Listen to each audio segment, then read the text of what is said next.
Hi, Brian and Sarah. This is Brian B. from Blacklight and Mind Machine, wishing you a very, very happy 5th anniversary on the Permanent Record podcast. Congratulations.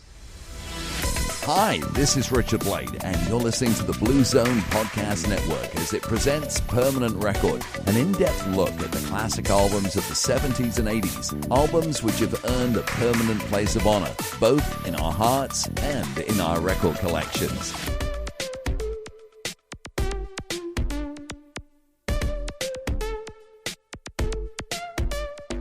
Welcome, one and all, to the Permanent Record Podcast 5th Anniversary Jamboree. Woo-hoo-hoo! Jamboree, huh? That was my best attempt at a radio voice. Oh, very nice. I just threw the word jamboree. I didn't even know what word I was going to say. I think if you listen back to it, you'll hear me stumble at the very beginning of the word jamboree because I still wasn't sure what I was going to say. But that's the word I came up with. All right, jamboree is good for me. I like it. So, in case you didn't know, this is our 5th anniversary special. Yeah. We've been hyping this up on social media, so you may not follow us on social media, so you may not know.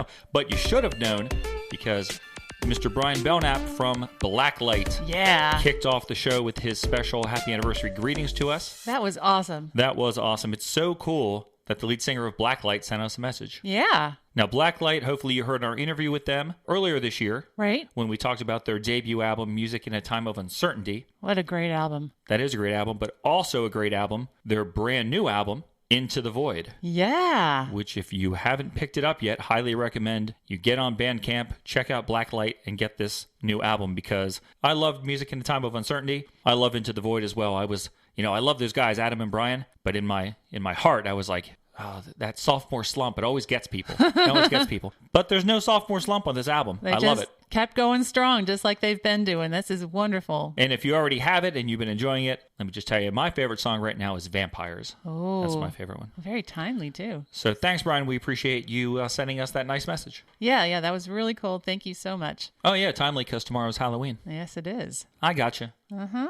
So this is our 5th anniversary special. We're celebrating, 5 years from our first episode, which dropped on November 6th, 2016. November 6th. So what day of the week is that going to be this year? Friday? I think it will be a Saturday or Sunday. It is Saturday. I can definitely, get this edited in time to release it on the very day, so that'll be good. Oh, that would be awesome. Sarah, it's a very different world than the last time we did an episode. I don't know if you know this, but we are broadcasting post No Time to Die. Yes. We've now seen James Bond No Time to Die twice. Right. Had our worlds rocked by that movie. Indeed. We have both watched the 2 seasons of Ted Lasso. Yeah. We've had our lives changed by Ted Lasso. Oi.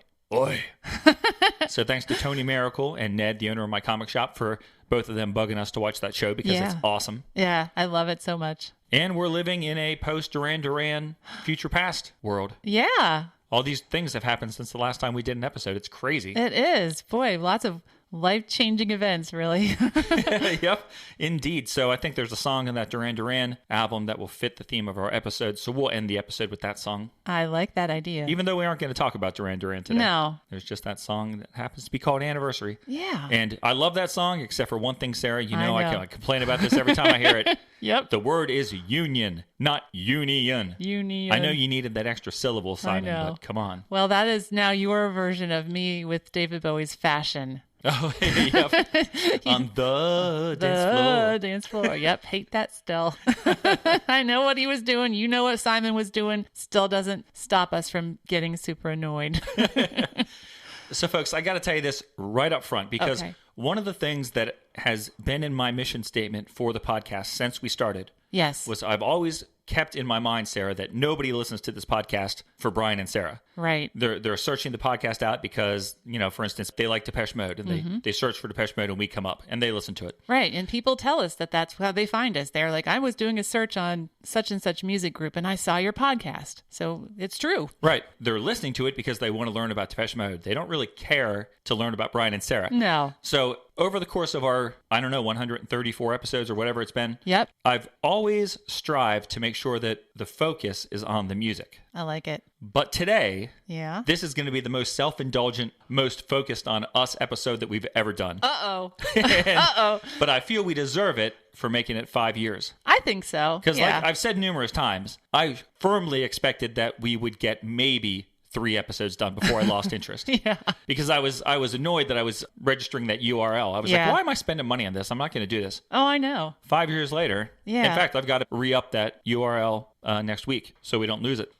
We would not want to lose www.permanentrecordpodcast.com, would we? No, we definitely would not. No. So, folks, hopefully you won't mind, but there's going to be a lot of stuff about us in this episode, even though we are going to talk about music. Yeah, it's not all about the music, but it's a little bit less about the music than it normally is. So bear with us. You know, Sarah, we have a bunch of voicemails from folks who just wanted to congratulate us on the podcast. Right. This is kind of like, I don't know if you guys watch Curb Your Enthusiasm with Larry David on HBO, but they just started their new season. Okay. And in the first episode, Albert Brooks decides that he's going to have a funeral for himself while he's still alive, just because he wants to hear like a lot of people say nice things about him instead of waiting till after he passes away. So this is kind of like that, I guess. We put out the call and said, hey, folks. Tell us how great we are. Tell us how great we are. Oh, but, boy. we didn't actually say tell us how great we are. We said, if you have did anything you'd like to add or send to us to put in the podcast. So anyone could have called in and said, you guys are so bad. Yeah. Like, why are you still doing this? Yeah, but nobody did. Yeah. So it's actually, I think we will keep doing this. This is not going to be our funeral like it was for Albert Brooks. This is going to be maybe the start of a new era or something. I don't know. Who knows? So, Sarah, we have, let's see. We have 1, 2, 3, 4, 5, 6, 7, 8 to play in the episode here. So give me a random number between 1 and 8. All right. I'll pick number 3. This is a nice one. This is a voicemail that came to us all the way from Australia. Wow. Yep. I'm still always super impressed when we hear from somebody from far away. I know. As if they have like less capability to do it than someone in, the neighboring state or something. Right. So this is a message from Carolyn from Australia. So let's see what she has to say. Happy anniversary. This is Carolyn from Australia. I started listening during our first lockdown here and especially enjoyed your Duran Duran, The Cure, Thompson Twins and Depeche Mode episodes, particularly the Violator episodes. They were awesome. My older brother introduced me to Depeche Mode when I was 11, but he died in an accident just as Violator was released here in Australia. So he never got to hear the whole record, and your discussions of the best album ever had particular resonance for me. Your podcasts bring back great memories of putting the needle down on a hotly anticipated record, bought with money from my piggy bank. You guys are relatable and funny, and your podcasts are not snobby or superior, like some others, so keep it up. And thank you. Thank you, Carolyn. We appreciate you taking the time to send that message. Yeah, that was a really sweet message, and I'm glad she doesn't think we're snobby. I'm glad. I strive to not be snobbish. Yeah.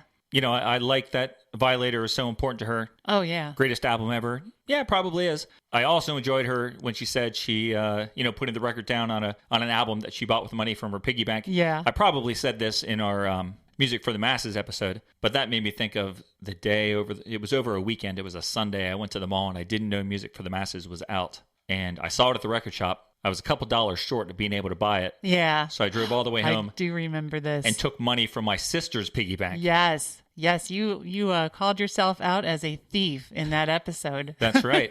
So Carolyn, luckily enough, just she bought records from her own piggy bank. Yeah, she had her own money. She's not a thief like I am. No. Thank you for sharing your personal memories with us, even though you have some maybe sad memories associated with your brother. We're glad that you enjoyed listening to our podcast and that it did bring you back some happy memories as well. Definitely. And also, thanks for, mentioning that you found our podcast during that first lockdown. Yeah. I found so many good podcasts when we were in our lockdown here. I should have been working on our podcast, but I was listening to other ones. And it's weird. It's like, I like the podcast that I listened to before that, but there are a couple that I discovered in that really difficult period that I really latched onto and I really, really enjoy. Oh, cool. So, hopefully that happened with some folks in our show. Yeah, wouldn't that be nice if someone discovered us in that time? And I guess we know for sure at least one person did. Yep. Carolyn. So thank you. Yep. So thanks very much. So, Sarah, we are going to talk about 4 songs today, and this was your idea. What exactly are we doing today? For this one, I thought for 5-year anniversary, what can we do? We can't do songs with the number 5 in them because we couldn't really find too many that would fit in our wheelhouse for this episode. So I said, what about track 5 off of an album?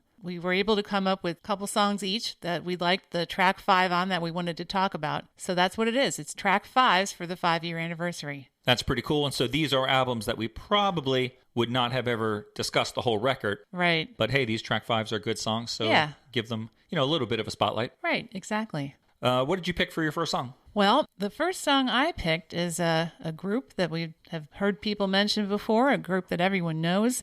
The group is The Smiths. And the song is Stop Me If You Think You've heard this one before. Stop me, oh, stop me.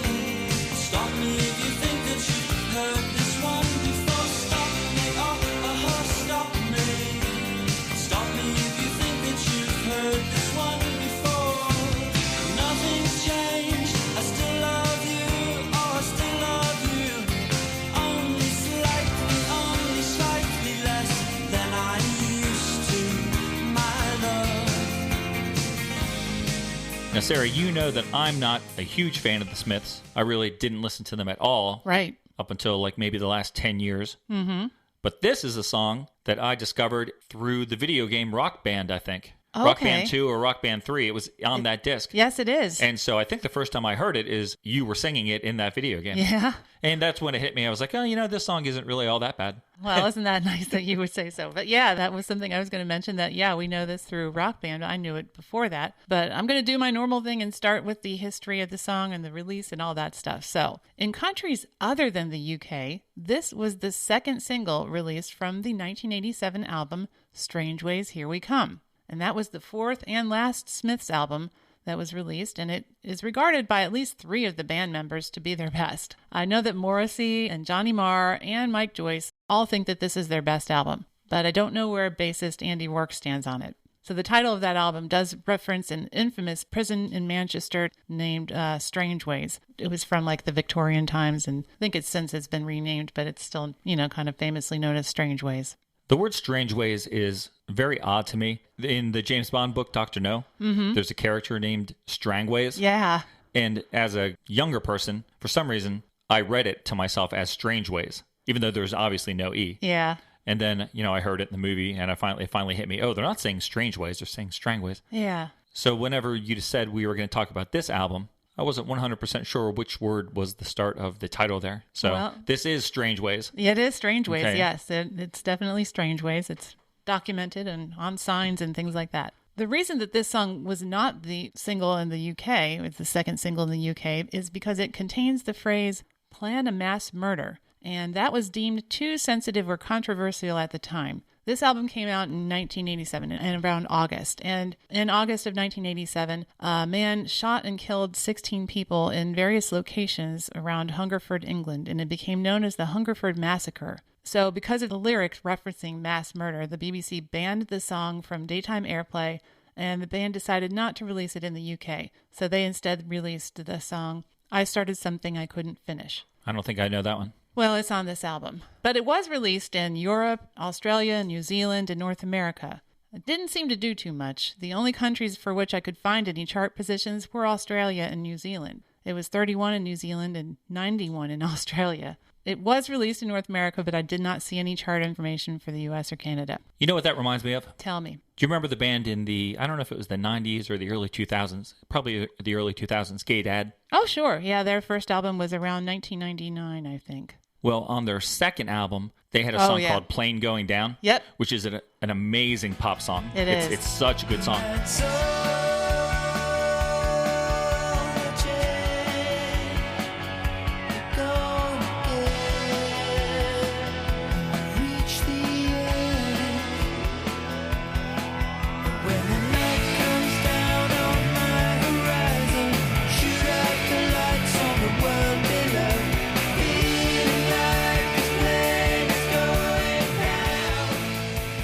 When I first heard it, I was like, this is going to be a huge hit. But I think that album came out like right before 9/11 or something like that. And the timing was just so terrible, you could never release that song. Right. And I think that was the last Gay Dad album. I think nothing It was. That was else ever came from them. Transmission, I think, was the name of that album. Right. The first one, Leisure Noise, and maybe it was a little off. It might have been 97 or so. But I think Transmission came out in 2001. And I do remember that. Well, I actually thought about that when I was writing up the notes for this one. Because, yeah, same, just a case of bad timing. That song is so good. It is. I think this one is good too. Oh, yeah, this is a good song. Besides the single being released in different parts of the world, they did different single covers, kind of. The Smiths typically use old photographs from movies or maybe TV shows on their album and single covers. This was no exception. The cover for this single is a photo of Murray Head. Judas. That's one of his many roles, yeah. In this one, he was in the movie The Family Way, which is a 1966 film. Is that the movie that he sang One Night in Bangkok in? No, not as such. I know that. It was interesting because they tinted the photo different colors for the different regions in which the single was released. In Australia, it was this yellow-orange kind of color, and in Germany, it was red, and in North America, it was blue. And then the 12-inch was gray, which was basically a black and white photo. So you could always tell like where it originated from by just looking at the single cover. Oh, that's cool. And plus, collectors then have to get them all. Oh, yeah. Sure. Very smart, very smart. Yeah.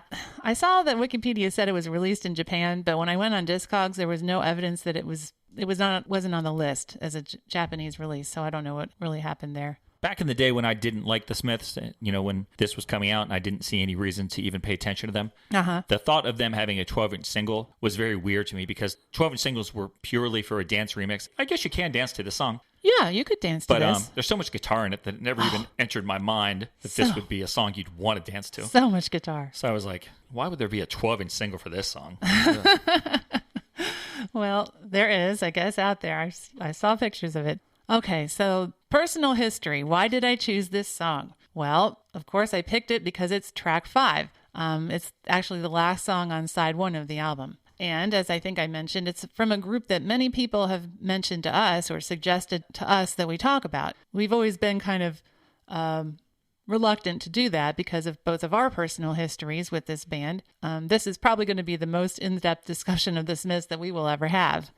But I'm sure that I had a copy of this album on cassette that I got from someone, that I copied from somewhere, that someone copied from me. Back in your life as a bootlegger? Yeah, I was quite the bootlegger. I had it back in high school, but I don't know who I got it from. I had 2 other friends that I would get music from besides you, and it was probably one of them, but I don't know, because I don't have the cassette anymore, because we do have this album on CD now, so probably once we got it on CD, we threw away the cassette. I knew about the Smiths at the time. I knew that they had a song called Shoplifters of the World because I thought it was very funny. I think the lyric is Shoplifters of the World unite and steal a book. Yeah. Is that what it is? Something like that. Someone told me that, and I remember walking through the library like saying it out loud. But that was the extent of my Smiths interaction in like all of my high school. So most of the 80s. Yeah. Was that song. Right. I just knew it. Wow, that's crazy. Like, I don't know how I ended up getting this album. I just know I had it. I enjoyed listening to it, but that was it. Like, I never was inspired to further explore the Smiths musical catalog. I was just like, okay, this is this album. But that was really typical for me, and I think it still is, that there are very few artists that I pursued getting into on my own. I'll take the music if it comes to me, but I'm not like, oh, let me go get all this other stuff. Like, that's you. You find something and you're like, oh, I got to go get all the albums by this group. Yeah. And so then you give them to me and then I listen to them and it works out pretty well. But yeah, for the Smiths, I got that album, had it, that was it. At that point in time, like I said, I paid no attention to the Smiths. Then when I became aware of them in college, up until about 10 years ago, my opinion of the Smiths was that the music was pretty much incidental, that it was just an excuse for Morrissey to sing his lyrics, and it didn't really matter what the music was. Wow. That's sort of what I thought. Uh-huh. And I really started listening to them because of getting satellite radio. Okay. I like a lot of the songs that I hear on there. Yeah. Like The Greatest Hits is actually a really good record. It is. So I know that's not true. I know that they Right. are talented musicians. Yeah. I will say that this album has a song on it that, like, are there songs in your life that as soon as you hear it, you get sad? Yeah, I guess there are a few. There's only a couple for me that I can think of off the top of my head, but one of them is on this album and is Last Night I Dreamt That Somebody Loved Me. Last night I dreamt that somebody loved me. No hope, no harm, just another false alarm.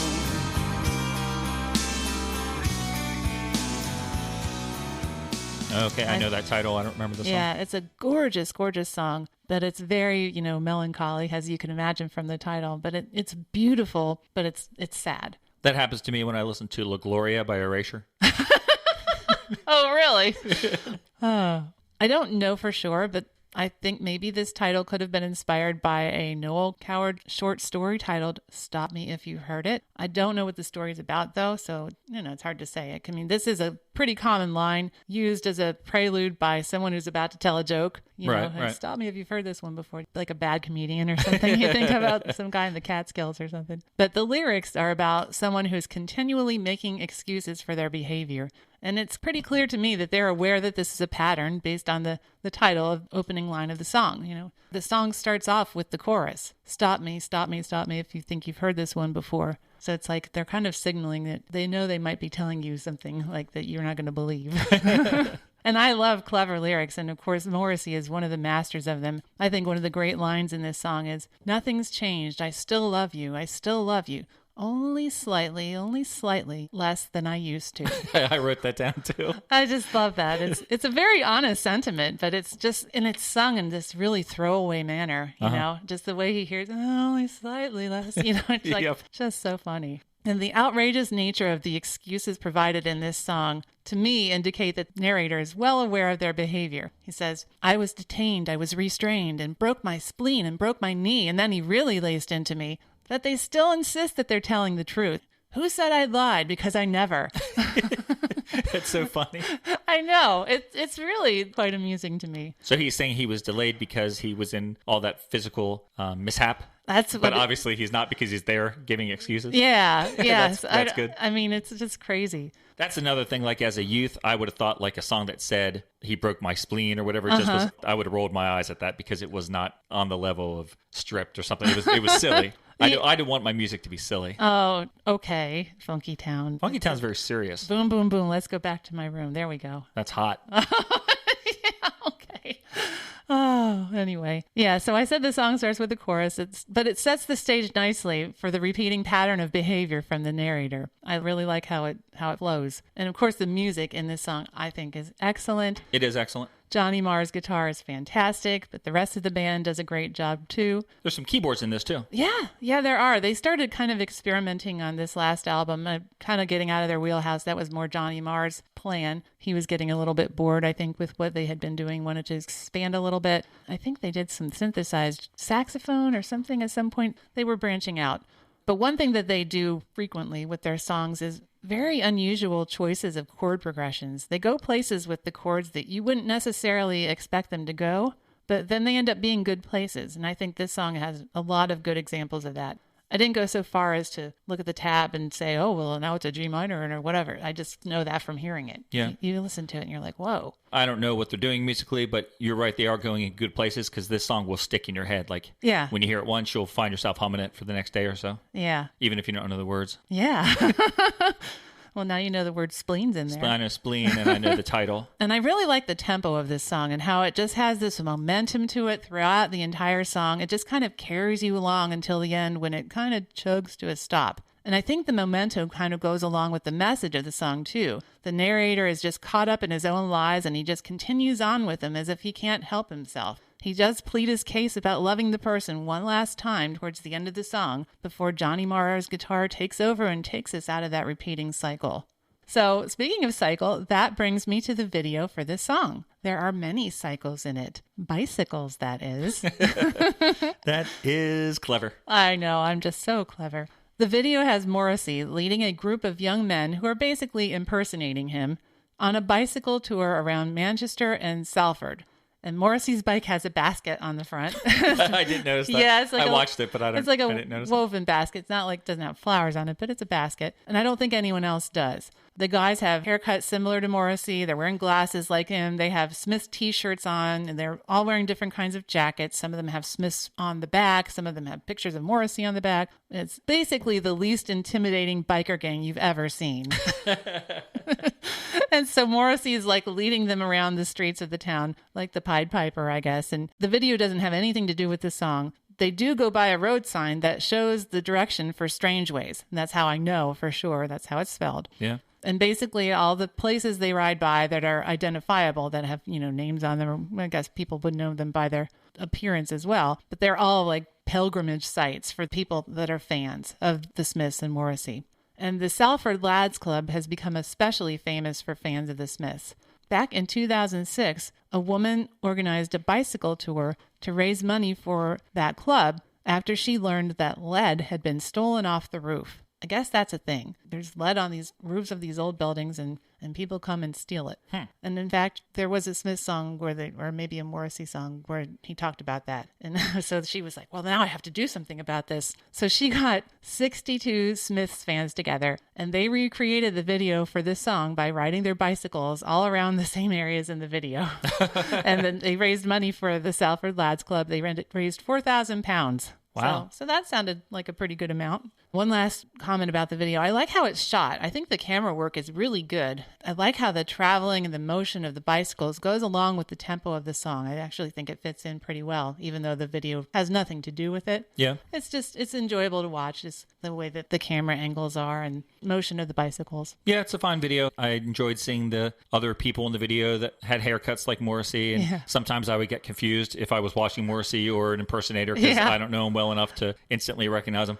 There was like a part early on when he gets off his bike and starts singing, and he's so angsty he like runs his fingers through his hair and he's holding the sides of his head. And I was looking at him and I was like, only in the 80s could the lead singer of a super popular band look like this. Like, he just doesn't look like the lead singer of a band. But I guess in the 90s we had the Lightning Seeds. He doesn't look like a traditional lead singer either. Yeah. So I guess anytime it could happen. I was struck that Morrissey, at least to me, is the only person that I saw in the video. The other band members are not in here at all. I don't think so. So that's sort of like a sign. You know, I saw that this is their last album, and I imagine that's maybe a sign of things were coming to an end when either the other members are told they're not going to be in the video or they just don't show up. Yeah, I think even by the time the album was actually released, or very soon afterwards, is when they announced they were splitting up. So even as these singles were coming out, like definitely by the third single, they were already broken up. So I think that was very telling that it was just Morrissey. But, you know, that often happens when you've got a front man and the other band members are like, well, we don't really want to be in the band anyway or in the video anyway. But I think more so in this case, it was indicative of bigger things.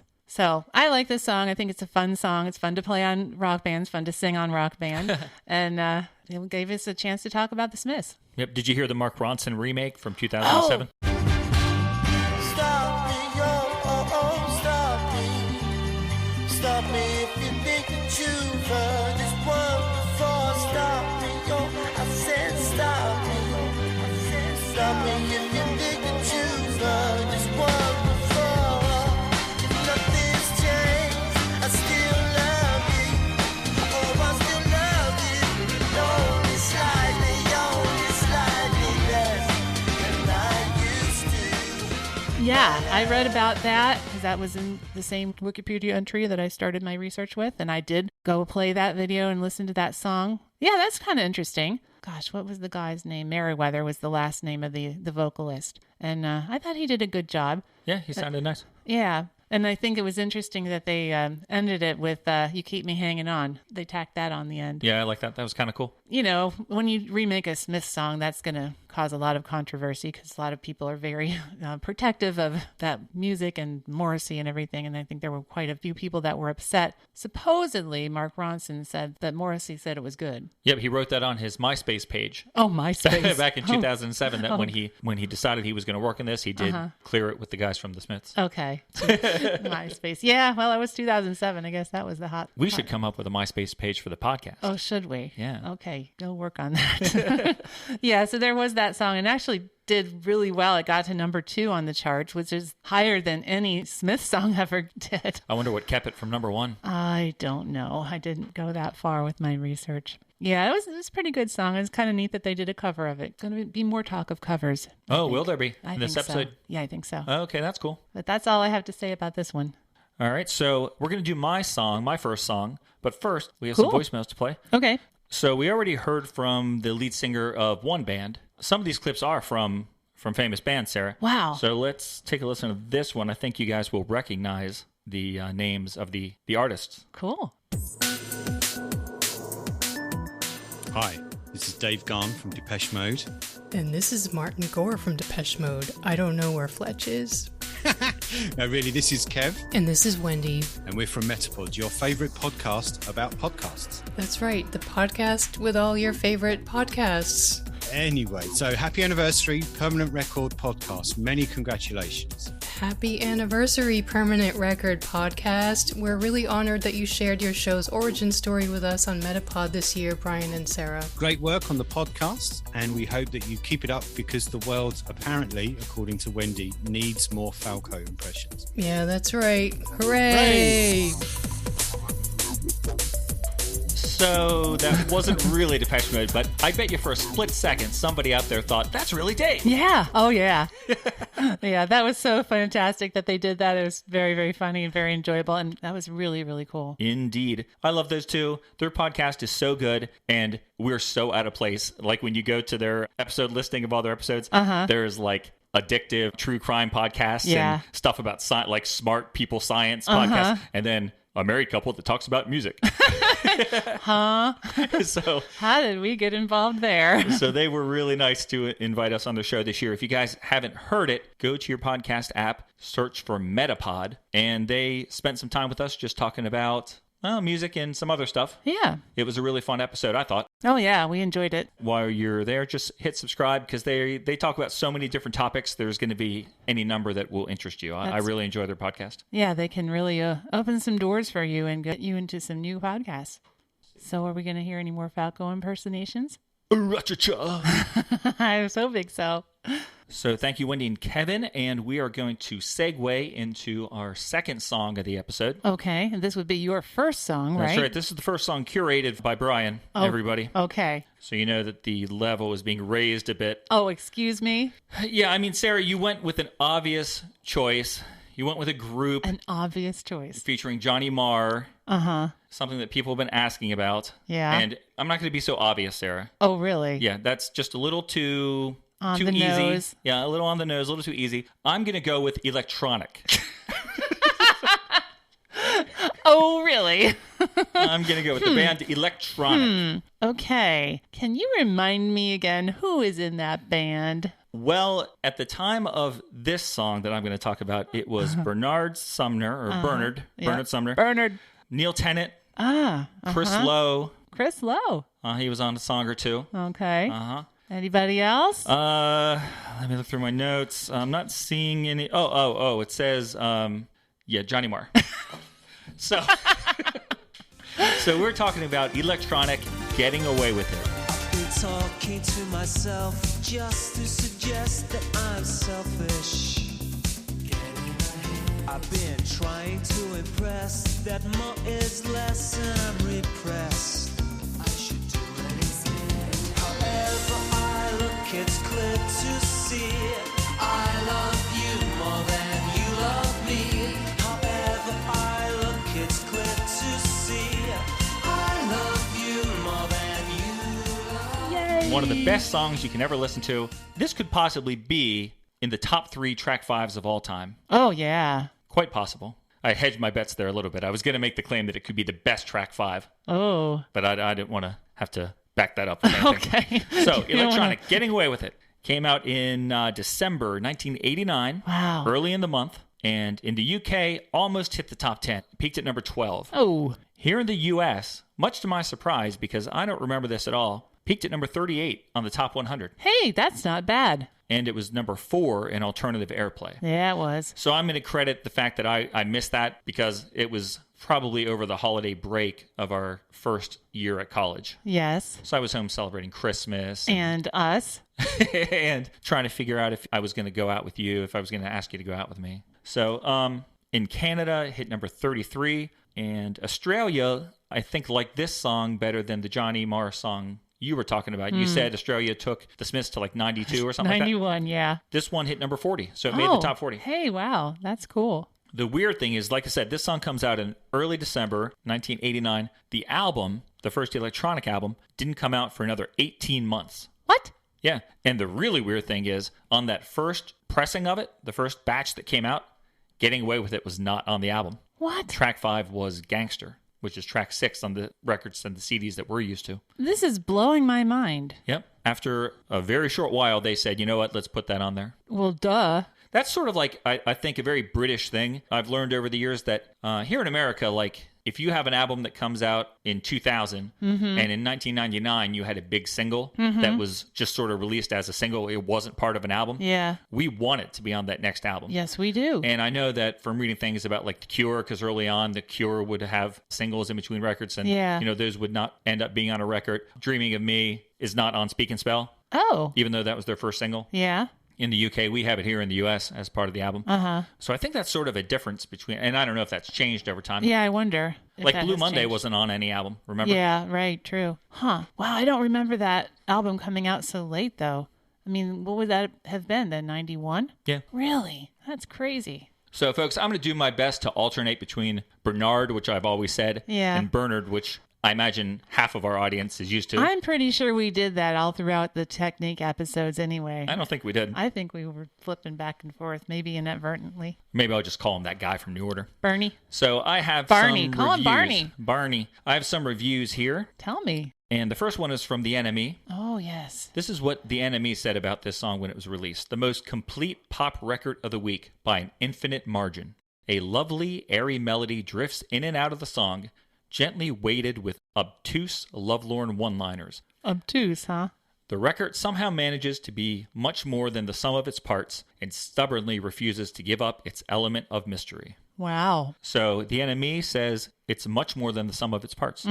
Smash Hits said, in the 70s, crumbly pop stars teamed up with their mates, made dire records, and the supergroup was invented. Oh. Electronic is the supergroup idea brought back to life, and the result is strangely not as exciting as anything done by the component parts. This is melodious in a Pet Shop Boys way, but sounding like a Marty New Order LP track with the Gypsy Kings coming in halfway through. What? Now, Sarah, Marty means grumpy or moody or sulky. So they think it's actually less than the sum of its parts. Indeed. The actual opposite of the NME Yep. review. Huh. It was a lot of responsibility on me to go get that Smash Hits review because that's normally what you like to do. Yeah, that's my job. And I figured there was one, Yep. but it took me a while to find it. So let me tell you who's involved with this song. I already mentioned Electronic. At this point in time, the first album of Electronic is Mr. Sumner from New Order, Johnny Marr, Neil Tennant, and Chris Lowe from the Pet Shop Boys. They're on a couple songs. Okay. This one, Patience of a Saint. Yeah, I like that one. Yeah, it's a good song. But Electronic is going to be around for 3 albums. I think they're around for almost 10 years. I think it's like 9 years. That's crazy. And really, Bernard and Johnny are the only two that are core members that stick around. Okay. For the second album, they bring in, I think he produces it, but I sort of consider him as like an honorary member just because I like him. Carl Bartos, who was in Kraftwerk. Okay. And that second album is awesome. And then the third era was for the album called Twisted Tenderness, which is one I am not familiar with at all. I have it right here, but I don't know any of these songs. That is Bernie, Johnny, a guy named Jimmy Goodwin, who was in a band called The Doves, Okay. and Jed Lynch, who was in a group called Black Grape. Wow. It's like, for some reason, I don't know what it is, but that record just never connected with me. And I think I've maybe listened to it once, even though the first two, especially that second one, I really, really love. So this song is awesome. I always think it's my favorite electronic song, but then I remember Disappointed. From the sound of your voice, the promise you make, you're somebody I can believe in. Someone who won't leave me feeling disappointed once more. Disillusions on a call. I could love you for sure. So you're not disappointed. Yeah. From Cool World. Yeah. And that's an amazing song. I don't know which one's better. That one. Disappointed has Neil Tennant on lead vocals. I love that song. That one is, oh my gosh, chills up my spine every time I hear it. I'm hoping that if our concert with the Pet Shop Boys in New Order ever happens, Yeah. that they'll do that song, Disappointed. Yeah, I'll be disappointed if they don't. Ha ha. Me too. Yeah, but this one is a fantastic song. I really do love this song. It's probably my second favorite electronic song. And as I just showed you a few minutes ago, I have the sheet music for it. Yeah, you do. I was shocked. I had no idea. Yeah, I remembered when you told me you were going to pick it. I was like, I think I have the sheet music. And sure enough, I got it out and I started trying to play it. And boy, have I gotten terrible at the piano. No, it sounded pretty good to me. I heard those chords. Well, you knew what they were. Yeah, took a little more space between them than there should have been, but yeah. It was still fun. So this song also features ABC's David Palmer on drums. Oh, which is cool. Yeah. And the strings, which is a huge part of what makes this song really awesome, is arranged and conducted by Ann Dudley, Yay. who we know and love from The Art of Noise. Yes. And a bunch of other stuff. She was on the ABC. Yep. Look of Love. Yep. Or what's that called? Lexicon of Love. Lexicon of Love, right. Yep. And she did a soundtrack to this Christopher Lambert movie from like the mid-90s where he's like a chess master. Yeah, and Night Moves. Night Moves, and like there's a killing or something. I'm sure the movie's terrible, but at the time I loved it. And I kept renting it because I just wanted to watch it, and the music was so good. So I did buy the soundtrack. Yeah. And that's a pretty cool soundtrack. You know, I really like Ann Dudley. I think she's awesome. She really is. And, of course, this sleeve, Sarah, this famous cover that you may remember. Oh, yeah. Very plain white, sort of like those early Pet Shop Boys albums with a cool green font and a glass. Just has some ice in it. It's looking down into the glass, but it's got that really nice blue color that you associate with like cold water and ice and stuff. That is by Peter Seville, who we've talked about, I'm sure, a few times on the show. Yeah. As soon as I saw that, I was like, I bet I know who did that cover. So he was the co-founder of Factory Records, of course, and worked with New Order on many occasions and came up with a really nice sleeve for electronic. Yeah, it's beautiful. And it's interesting, the sheet music is blue and white too, but it doesn't look at all like that. Yeah, it looked pretty different. Yeah. So what's this song about? I'm going to try to tie this into your song, Sarah. Oh, really? I didn't really know what the song was about. Okay. Until I picked up the album Behavior, Further Listening by the Pet Shop Boys. I'm sure you guys know the Pet Shop Boys put out these fantastic reissues of their entire catalog, and they come with very nice books with commentary by Neil and Chris the whole way through. And those are fun to read. So while they were discussing miserableism, Neil said this. He's talking about miserableism when he says it. Okay. It's another song written from the point of view of being Morrissey. The first song like that being Getting Away With It, the electronic single, which I wrote most of the words of. Getting Away With It is looking at Morrissey's persona of being miserable and all the rest of it, and saying that he's been getting away with it for years. It's meant to be humorous. Oh, my goodness. So that made me laugh when I saw that. Oh, that is so funny. I can't believe that, because you didn't know that when you picked it, and you didn't realize it would tie into mine. Nope. That's funny. So the lineup of my band ties in with yours, and the subject matter of my song ties in with yours. Oh, man. And we didn't even plan that. No, we did not. That's crazy. Just synergy. It is. All right, so I have some questions for you. Okay. Oh, no, I didn't know this was going to be an interview. I'm going to read you something that I read on a blog, and then I have a few questions about it. Okay. So this is from a website called Music for Stowaways. Okay. And I found this at some point in the last year or two, researching another band. I can't think of what it was, but I really like this website. They have a lot of good blog entries. It sounds familiar. I think I have it bookmarked as well. The main writer is a guy named Rollo. Okay. And he writes really well. Rollo says, the single version is, as I'm sure you know by now, exceptional. There's something a little quirky with it, of course, but still holds together beautifully. On vocals, Bernard Sumner and Neil Tennant, neither of them particularly accomplished vocalists, but both great in their own ways, harmonize perfectly, bringing a delightfully humanist quality to the song. So my first question for you, Sarah, is what do you think when people rag on Neil Tennant's vocals? You and I make fun of Sumner and his singing quite a lot around the house. Yes, I mean, we love New Order, but we make fun of his singing. Yeah. What do you think when people make fun of Neil? Well, I think Neil himself will tell you that he's not the greatest vocalist either. I know that from reading the book about their trip to America. No, the first tour they did. I haven't read the America one yet. But he was saying that he never really wanted to be the singer, and then it just kind of happened. So I know he's not the most comfortable or confident singer. I think over the past 30 years, he's probably gotten more used to it. But I don't think he's not a bad singer. He's not off key. He's a much more, deadpan vocalist. I think we talked about that before when we talked about actually his vocal delivery style is very deadpan and kind of flat, but not always emotionless. So I will have to say, long story short, no, he's not a bad vocalist. Yeah, I agree. Like, that's something that the Pet Shop Boys have always projected the image of. How do I say this? They go out of their way. They work really hard to try to make it seem like they're not working hard. Yeah. And they write all their songs. Right. And they program these synths and computers and things. They do all this hard work, but they act like they don't really do much. Yes. One of the things, the first time we saw the Pet Shop Boys back on the release tour, that we never saw them up until release, I was really impressed because of the image they project. I didn't know if I thought Neil was going to be a good singer live. Yeah. I think he sounds awesome in the studio, but, is he really going to be able to, on stage, pull it off? Yeah, because it's a whole different environment when you're on stage live. Right. You got one shot at it. Right. Unlike the studio where you can get like 25 shots. Right. And then since then, we've seen them on a number of tours. I've seen him a bunch of times now, and I am always impressed by how strong his voice is. Right. I think he's a very good singer. Our friend Tim and I, we went through a phase where we argued about this via Facebook Messenger every week about Oh, no. Neil Tennant's not a good singer. You're wrong. He is a good singer.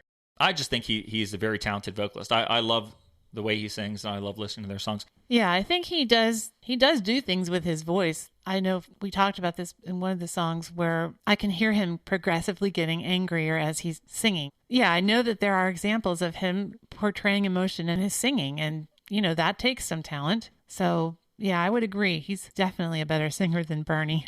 All right, so my second question is, he says they bring a delightfully humanist quality to the song. What do you think about that? Do you hear that at all? Because I know exactly what he means when he says the delightfully humanist quality of the vocals. I think it more comes to light if you watch one of the 2 videos for this song. I think you'll notice it more so. But have you ever noticed when you listen to this song how the music is so beautiful? The strings are so beautiful, and the sounds that you're hearing are so polished. Mm-hmm.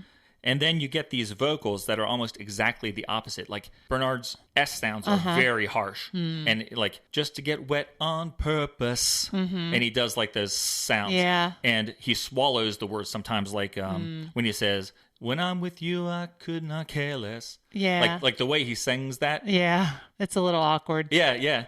Everything about this song musically is so perfect and so beautiful. And if you see him in the video when he's doing the vocals, he's like scratching his nose, like he's singing, he's like rubbing his tip of his nose, and he like looks up at the camera and gives like this goofy, uncomfortable smile. Yeah. And I think that really brings it to light that their vocals contrast with the quality of the music. Yeah. I guess I will have to agree. At first I was like, oh, this is someone basically complaining about electronic music again. But I guess that's not really what the point is. No. It's the contrast between the very smooth, silky, polished music and the rather, I don't want to say unpolished necessarily. That makes them sound amateurish. I guess it's just not as polished. I don't know. I know what you mean, though. I think Neil sounds very polished. Yeah, he is. His background vocals are awesome. Oh, I love his background vocals. Yeah. But it's like a very run-of-the-mill, I guess, compared to the stellar quality of the music surrounding them. Mm-hmm. I gotcha. All right, so why did I pick this song? Well, I already said it's one of the top track 5s of all time. It's wonderful. At the time it came out, I was really excited about this supergroup concept. Yeah. Even though I didn't really care about the Smiths. Because when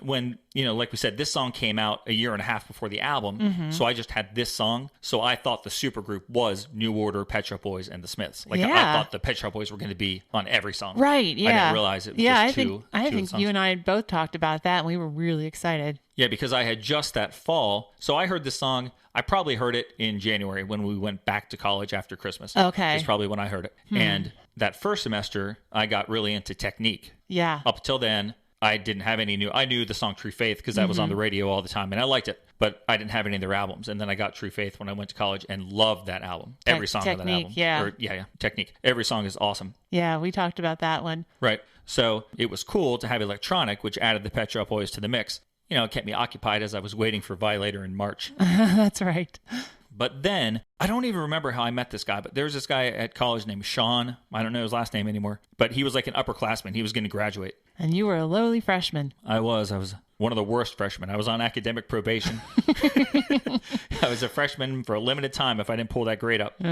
So I forgot how I started talking to him, but he was into all this same music, and he worked at the radio station. And he's the one who told me about this song. And so I thought it was pretty amazing. And so we were hanging out talking music and stuff, and he was like, "Oh, you got to get into the radio station. You got to come over and get on the air. I'm leaving, so you can take my slot. You got to take over and play these songs." I had been listening to the radio station a lot, but I, for some reason, it never even entered my mind to go try to get involved. So I did, and I loved it. That was like real fun for like 2 years. I had a great time doing that. So thanks to Sean for not only introducing electronic to me, but giving me the motivation to go walk the seriously like 100 yards. It was pretty much across the street from your dorm. Yeah, it was not a big slug or anything. Yeah.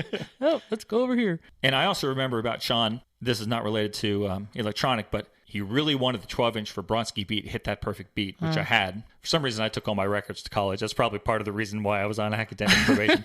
Took my stereo and almost got it taken away from me because I played it so loud. but also took that record. He really wanted Bronski Beat, so I said to him, well, I'll trade you that Bronski Beat if you can snag me that Erasure Christmas song, God Rest Ye Merry Gentlemen, that they were playing on the radio last semester. I'll trade it to you for that. So Sean did get that record from the radio station, and I traded it to him. So I got the 7-inch for Erasure's Rest Ye Merry Gentlemen. He took my 12-inch for Bronski Beat, which I hated to part with, but I did eventually replace it. Yeah. So I have it again, and at some point in time, that record got a crack in it. Oh, no. Yep. So it's cracked, but I have it on CD now on that EBX or Erasure Oh, Box yeah. Okay. series. So does that mean we don't have it for the jukebox? We have it for the jukebox, but it just has a little crack in it. Oh, okay. Does it play? It plays, but when it gets to the end and it hits that, the crack doesn't go the whole way through. When it gets to the end, it hits that crack, it skips a little bit. Oh, dear. I hope I didn't prompt him to commit theft. I was just going to say, are there more tales of thievery coming from you here? I know that you weren't the one that necessarily did that, but was the theft committed for you? It might have been. Oh, man. I hate to think I led him down that road. I hope he graduated and didn't go right to jail or Strangeways prison.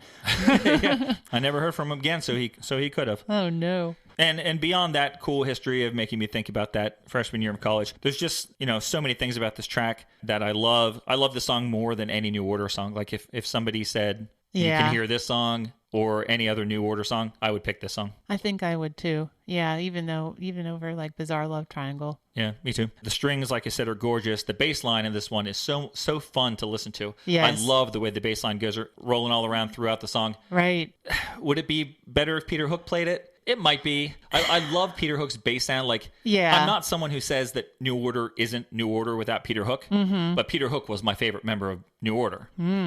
I like Music Complete. I think that's an excellent album. I do too. So I'm fine with him without him. Yeah. But I would like to hear this with Peter Hook on bass. I think it would be cool. It would not be as pristine. No, it would be it'll be a little dirtier. Yeah. The bell synths in the chorus, there are these synths in the chorus. They're probably in my top 3 favorite synth voices that I've ever heard. Yeah. They sound really great. Those really high ones. Yeah, they're pretty. Neil's backing vocals sound amazing. The recording is just so crisp. Everything sounds perfect. And do you know who produced this? Yeah, the guys. Oh, yeah, we said the guys in Electronic produced it. Yeah, okay, yeah. Well, they knew what they were doing. It's produced by Sumner, Marr, and Tennant. Ah, and this is just a beautiful song. It really is.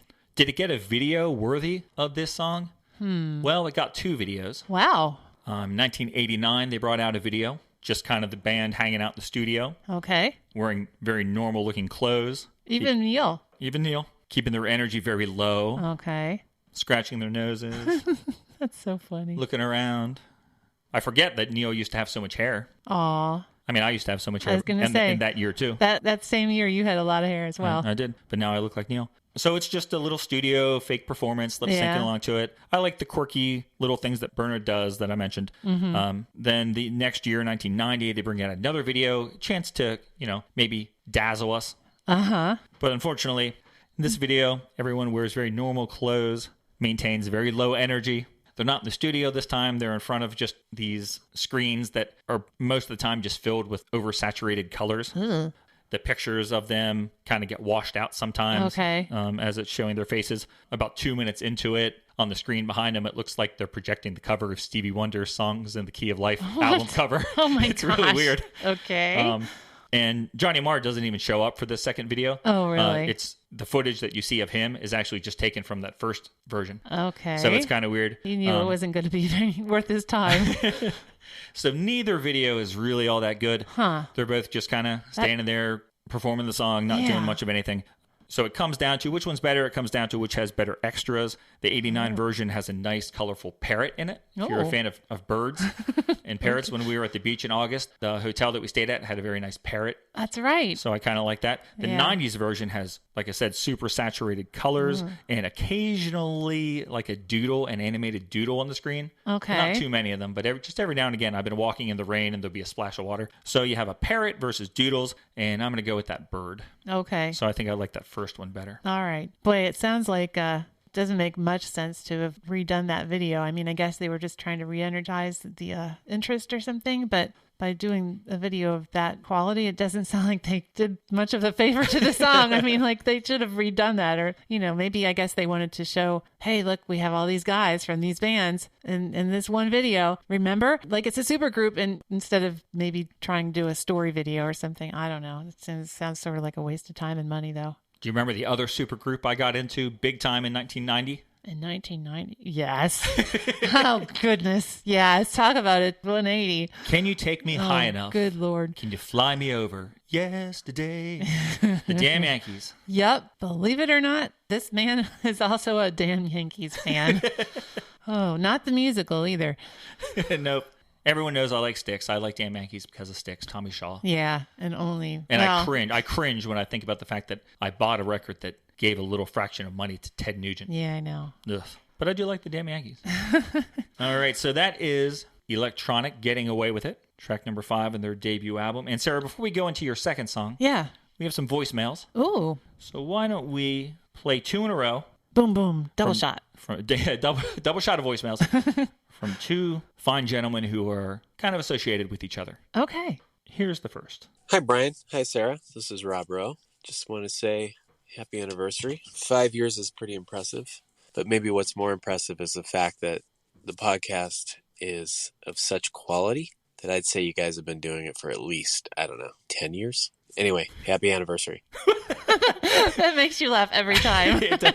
We are so good. We sound like we've been doing it for twice as long. Yeah. Which means we're 5 years closer to retirement from our real jobs. Wow. So we can do this full time. Oh, spectacular. That would be amazing. Oh, wow. Wouldn't it be? So, folks, that was Mr. Rob Rowe, Yeah. the voice of VHXRR and Cause and Effect and White Weights. Right. That is amazing, Sarah. Back in the days that we're talking about, early 90s and stuff, we're walking around obsessed with the album Trip. Yeah. And like thinking what an amazing band Cause and Effect is. Right. Playing it over and over. And now we have a personal message from Rob saying, just- hey guys, congratulations on your podcast. That is mind-blowing. That is crazy. He's such a nice guy. He really is. Thank you, Rob. Thank you very much, my friend. And we are looking forward to the new VHXRR song, Yeah. which is coming out this week. Probably by the time the podcast is out, the song will be out. Yeah, I think when the podcast comes out, it will have been out the day before. Yes. That's the plan. And we're going to give you the details on that song after this next voicemail. Hey, Brian and Sarah. It's Von Herzog here in the Social Club. Just want to say happy anniversary. 5 years. Can't believe it. You've done amazing work over those 5 years. And thank you for having Rob and I be a part of it. We really loved being on your show. Thank you for heading to Philly with me to meet Brian from Blacklight. We had an amazing time in Chinatown and Dilworth Plaza. Still waiting for their debut album. Here's to the next 5. Cheers. Dilworth, man, that's such a good band name. Yeah, I know. And that picture was just perfect for an album cover. It was. Really good. So that is, we just mentioned VHXRR. Yes. That's the VH part, guys. That's Von Herzog. Right. And he's an amazing songwriter, working with Rob on a 3rd EP. Yay. The final one of the trilogy. And on Friday the 5th of November, their new maxi single is coming out. It's called Heavenly Outline. Love it. And the samples sound incredible, like every other song they've released. Yeah. So check it out on Bandcamp when you hear this, because it will have been out for a day, and you're already a day behind. You could have been listening to it. Yeah, darn it. And I love how Vaughn thanks us for going with him to Philly to go meet Brian from Blacklight. Yeah. like that was... we get to spend time with 2 of our favorite musicians? Yeah, that was such a big favor. Okay, we'll do that. Twist our arms. Anyway. So thanks to VHXRR, both guys, Yeah. VH and RR, for taking the time to send us those messages. That was awesome, and it made our day. Yes, delightful. So, Sarah, what Johnny Marr song are you going to talk about now? Yeah, you'd think I would be picking a Johnny Marr song. It seems like Johnny Marr Day. No, I did not. But I did pick a song from another, some would call jangle pop band, and another band from the north of England, like the Smiths were. The band is The Beautiful South, and the song is Girlfriend. Must resist. Don't let him squirm his way into your heart. Oh, girl, I must insist. You've got to stop the fool before he starts. So just remember, he was so untrue. And all that jagged things he did to you. No need to sympathize, 'cause he's not worth the time. You've got to find someone who's true to you.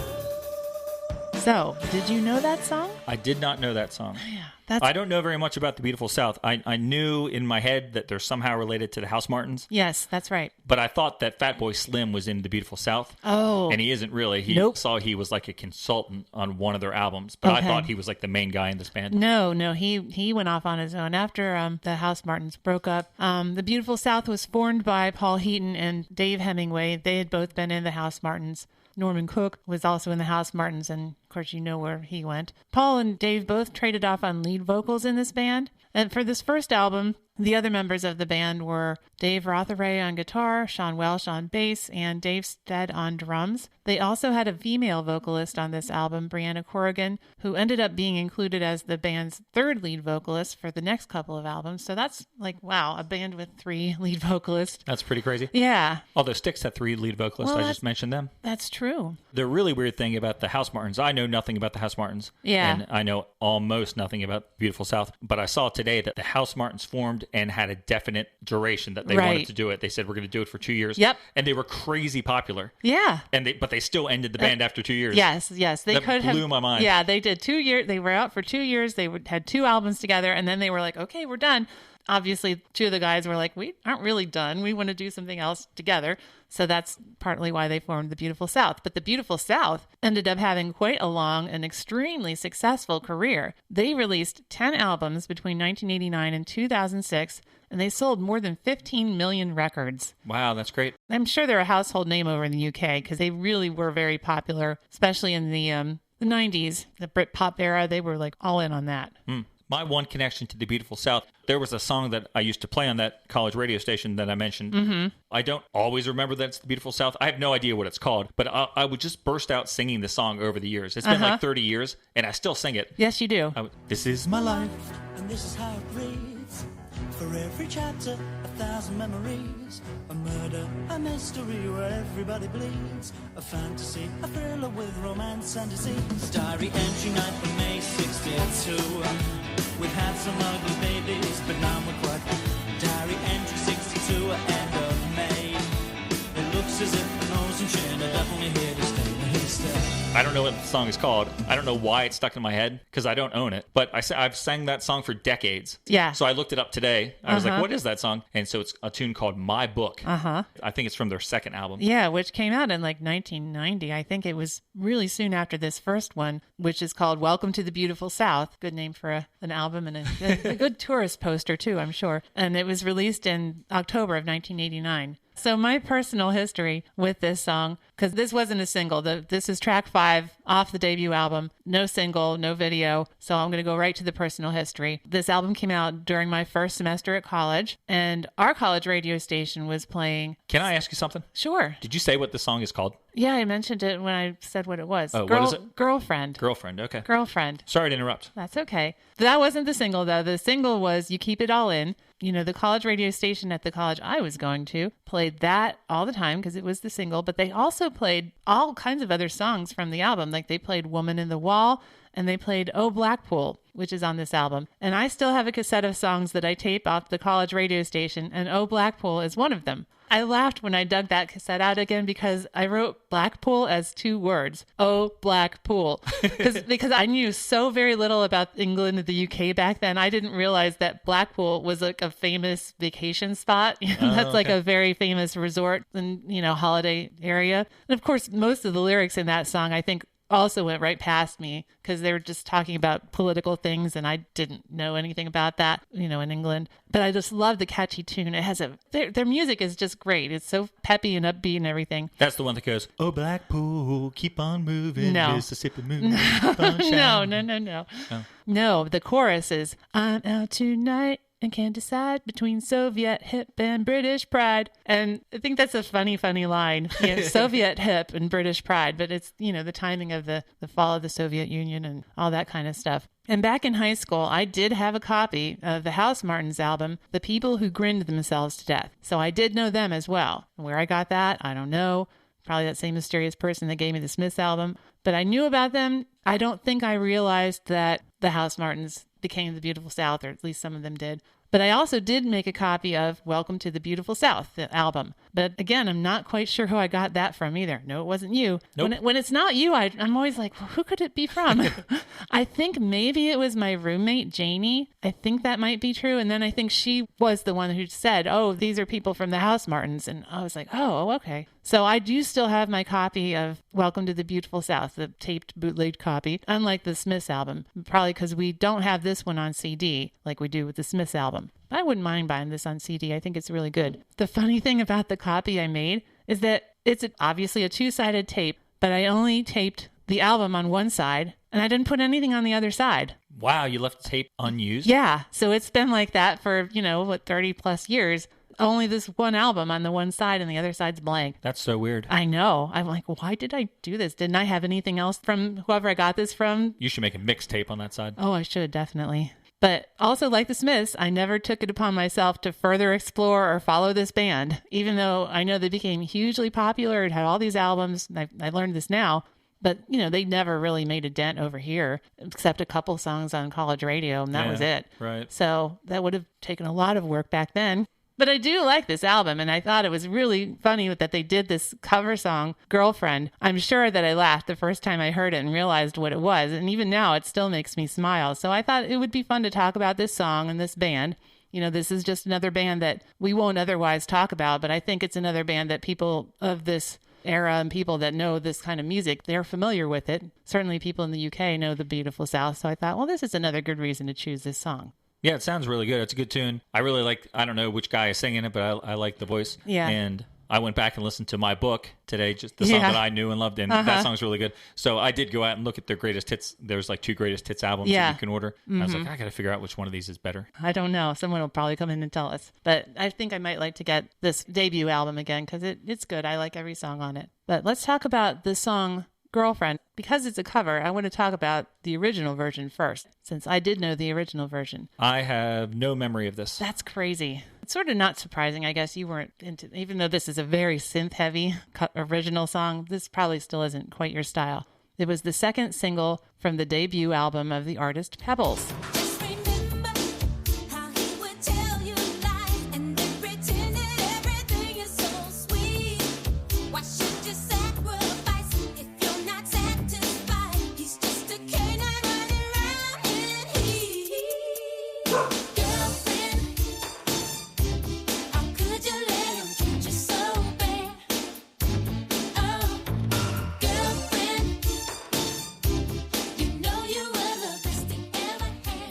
And it was basically her breakthrough single. Her first one didn't do too much. This was released in October of '87, and it got to number 5 on the Billboard Hot 100 and number 1 on the Billboard Hot R&B chart.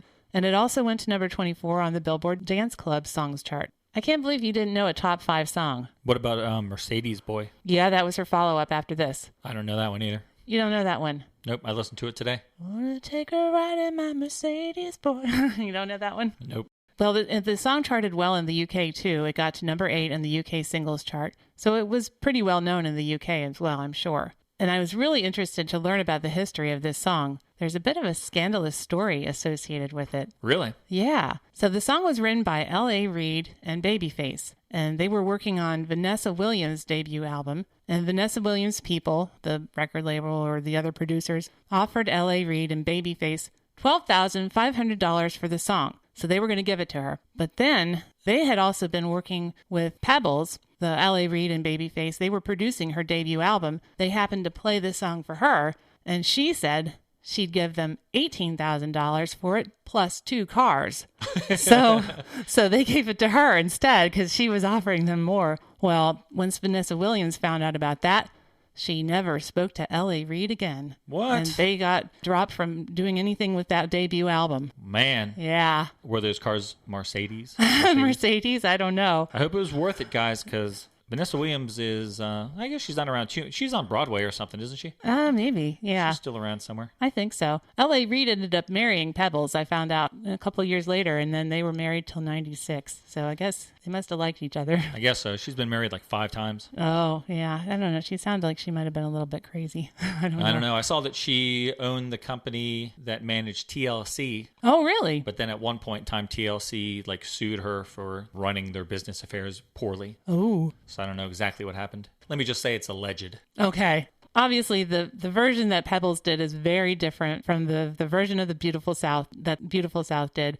Hers is very synth heavy. The Beautiful South uses lots of horns and guitars. And it really sounds to me like they're trying to imitate a soul song from the 60s. It has this kind of echo effect on it right away that you hear in those songs from that time. And the guitars and horns just sound like they're really from that time period. I don't know too much about this musical genre, but I think based on the little bit of research I did, I would say that they're trying to give this song a northern soul feel to it. And since they're from the north of England, I think that's a pretty good guess. Makes sense. But I like how in this version, instead of singing the chorus right after the first verse, they have that excellent horn break with no vocals. Ba, ba, ba, ba, ba, ba, ba. Sounds really, really good. I think it is Paul Heaton. I like how he sings the lyrics. Sometimes he sounds kind of like a little sleazy lounge singer, like when he sings, and all the tacky things he did to you. That's so fun. And Brianna Corrigan's backing vocals are really well done on this. One thing I'm glad they left out, because it wouldn't make sense in this version, is the spoken word part that's in the original version. To believe or not to believe. She does that whole spoken word part in the middle. That wouldn't work here. No, that wouldn't work with this instrumentation. No. They have some interesting kind of little guitar solos instead, and they put some weird effects on the guitars. Yeah, I really think this is a fun and well done reimagining of the original song. I like this song a lot. I think it sounds really good. The guitars are really cool. Yeah. It does have an awesome sound to it. Like I said, I can't compare it to the original because I've heard the original once in my life, I think. And I obviously don't remember it because I don't remember that spoken word part. Yeah. So it made no impact on me. But the Beautiful South song is really good. Like, it makes me want to learn more about the Beautiful South. Oh, cool. Yeah, I like their music. It's kind of a surprise on this album because I think it does sort of sound different from the other songs. But it's in line with what Paul Heaton's overall tendency is to kind of surprise or throw off his listener. His songs are usually very upbeat and fun sounding, but the lyrics frequently do not match up with the sound of the song. Woman in the Wall is a good example. That's like a very cute, happy little song. It's about a guy who drinks all the time and ends up killing his wife. So not really a happy subject. It's a fun song, though. Oh, yeah, but it sounds great. And Blackpool, it sounds like a really happy, fun song, but it's, it's kind of like about political stuff. Yeah, so doing this R&B kind of girlfriend gossipy kind of song with horns and stuff, I think it's a great little, just a little fun thing that he liked to do. I hope you get really into the Beautiful South because they have a lot of albums. Yeah, they do. So I hope you want me to start collecting them all? I hope you start collecting Beautiful South.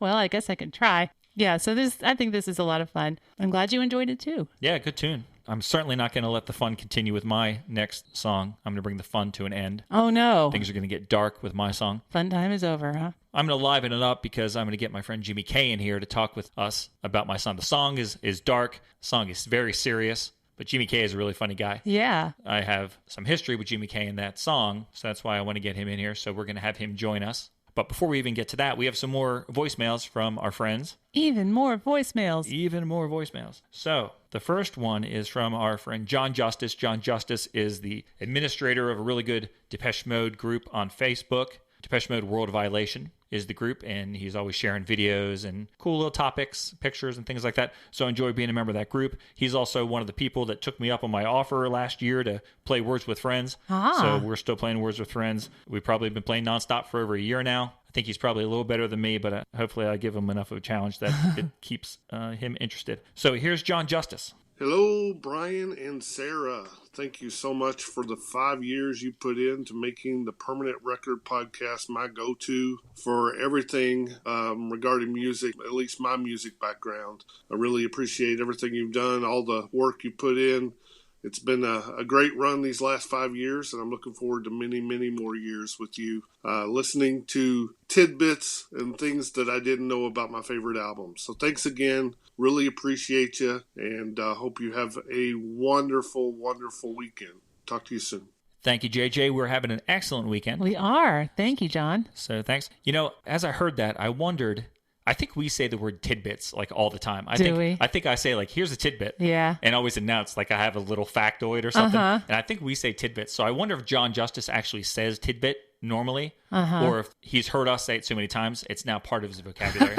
Did we do that to him? John, have you always said tidbits? And also, do you like Timbits?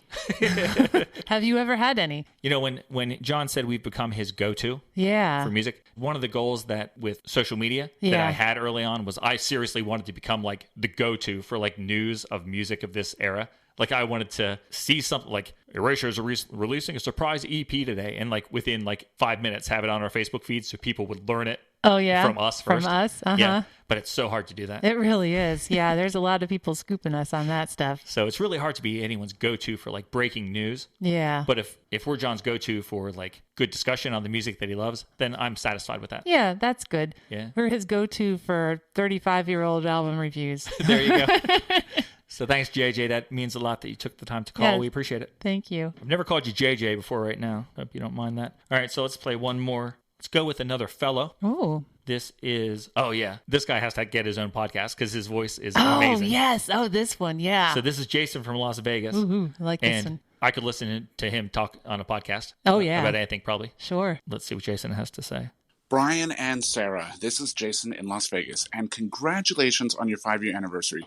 I can't say enough wonderful things about your podcast. So many of my favorite albums I've gone back and revisited after listening to the in-depth discussion and research that you do. And I go back and I love them even more than I originally did. So thank you for just making those better and making our lives better and making the world better for 80s music and more. And thank you so much for interacting with us on social media too. That's an added touch. Again, congratulations on 5 years. Looking forward to 5 years and many more, and keep up the great work. Jason's in Las Vegas, one of my favorite cities. Yeah. Love Las Vegas, but haven't been there in a long, long time. There's a rumor that I heard, Jason, that next year they're thinking of opening one of those ABBA theaters like that they just opened in London. Ooh. They're thinking of opening one in Las Vegas. Oh, my gosh. So if you hear anything about that, let us know. Yeah. Because that would be Then we awesome. can break it to everyone as if we learned it first. Yeah, we could scoop you and steal all the credit, Jason. we wouldn't do that.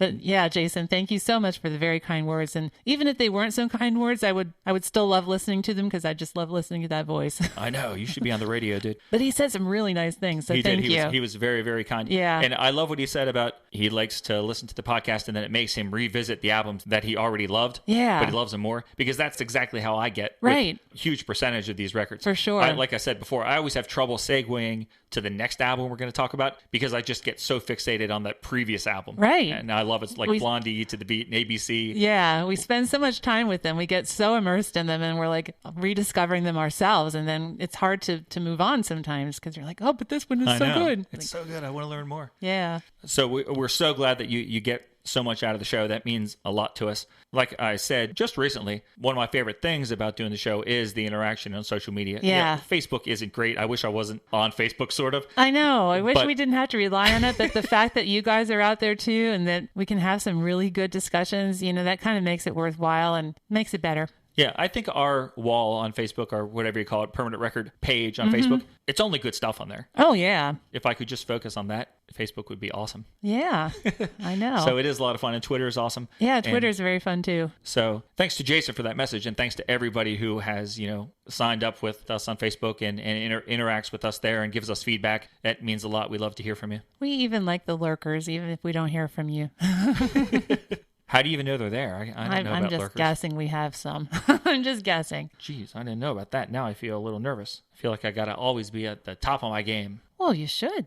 All right, so, we have 2 more voicemails, so we'll save those okay. for the end of the episode. We have one last song to talk about. Okay. Like I said, we're going to get Jimmy K in here to help us. And you guys actually know Jimmy K. You don't know that you do. But you have heard Jimmy K before, even though he's not really been on the show. I have a bunch of old friends who I've strong-armed into being on the show over the years, Sarah. That's true. The Quizmaster, Hans Lemke, has been on numerous times. Yeah. He's an old friend of mine, and I always love having him on here to run the trivia games. Our old friend Colby Zell. Oh, yeah, he's been on a few times. He's been on a few times. He's taken time out to research Human League Dare, The Cult, Sonic Temple. And he was on a couple of mixtape episodes. We did the Power Hour with him. That's right. And he does the voiceover, the Sean Connery voiceover for our occasional James Bond theme song episodes. Mm-hmm. And then my other old friend Jason Beal was on early on when we talked about Styx. Kilroy was here. Yep. Because as my sister recently brought to light on our U2 episodes, I love songs about robots. Yes, you do. So we had to talk about Mr. Roboto. Yeah, and I think he made a couple other little appearances here and there. I think he talked about Pseudo Echo Funky Town. Yes, that was on a mixtape. But there's one other old friend of mine that has never been on the show, except for the times that he was, that you guys have heard him, but you don't know about. And that's Jimmy K. And we're going to get him in here to talk about this song, which is from an album by the keyboardist/guitarist of the Talking Heads, Mr. Jerry Harrison. The album's called Casual Gods, and this amazing track is called Cherokee Chief. Got a bulletproof window, 2 inches of steel. Nothing gets to me, sitting at that wheel. Got a big gun on the top, wide track down below. No place in this jungle, no place I can't go.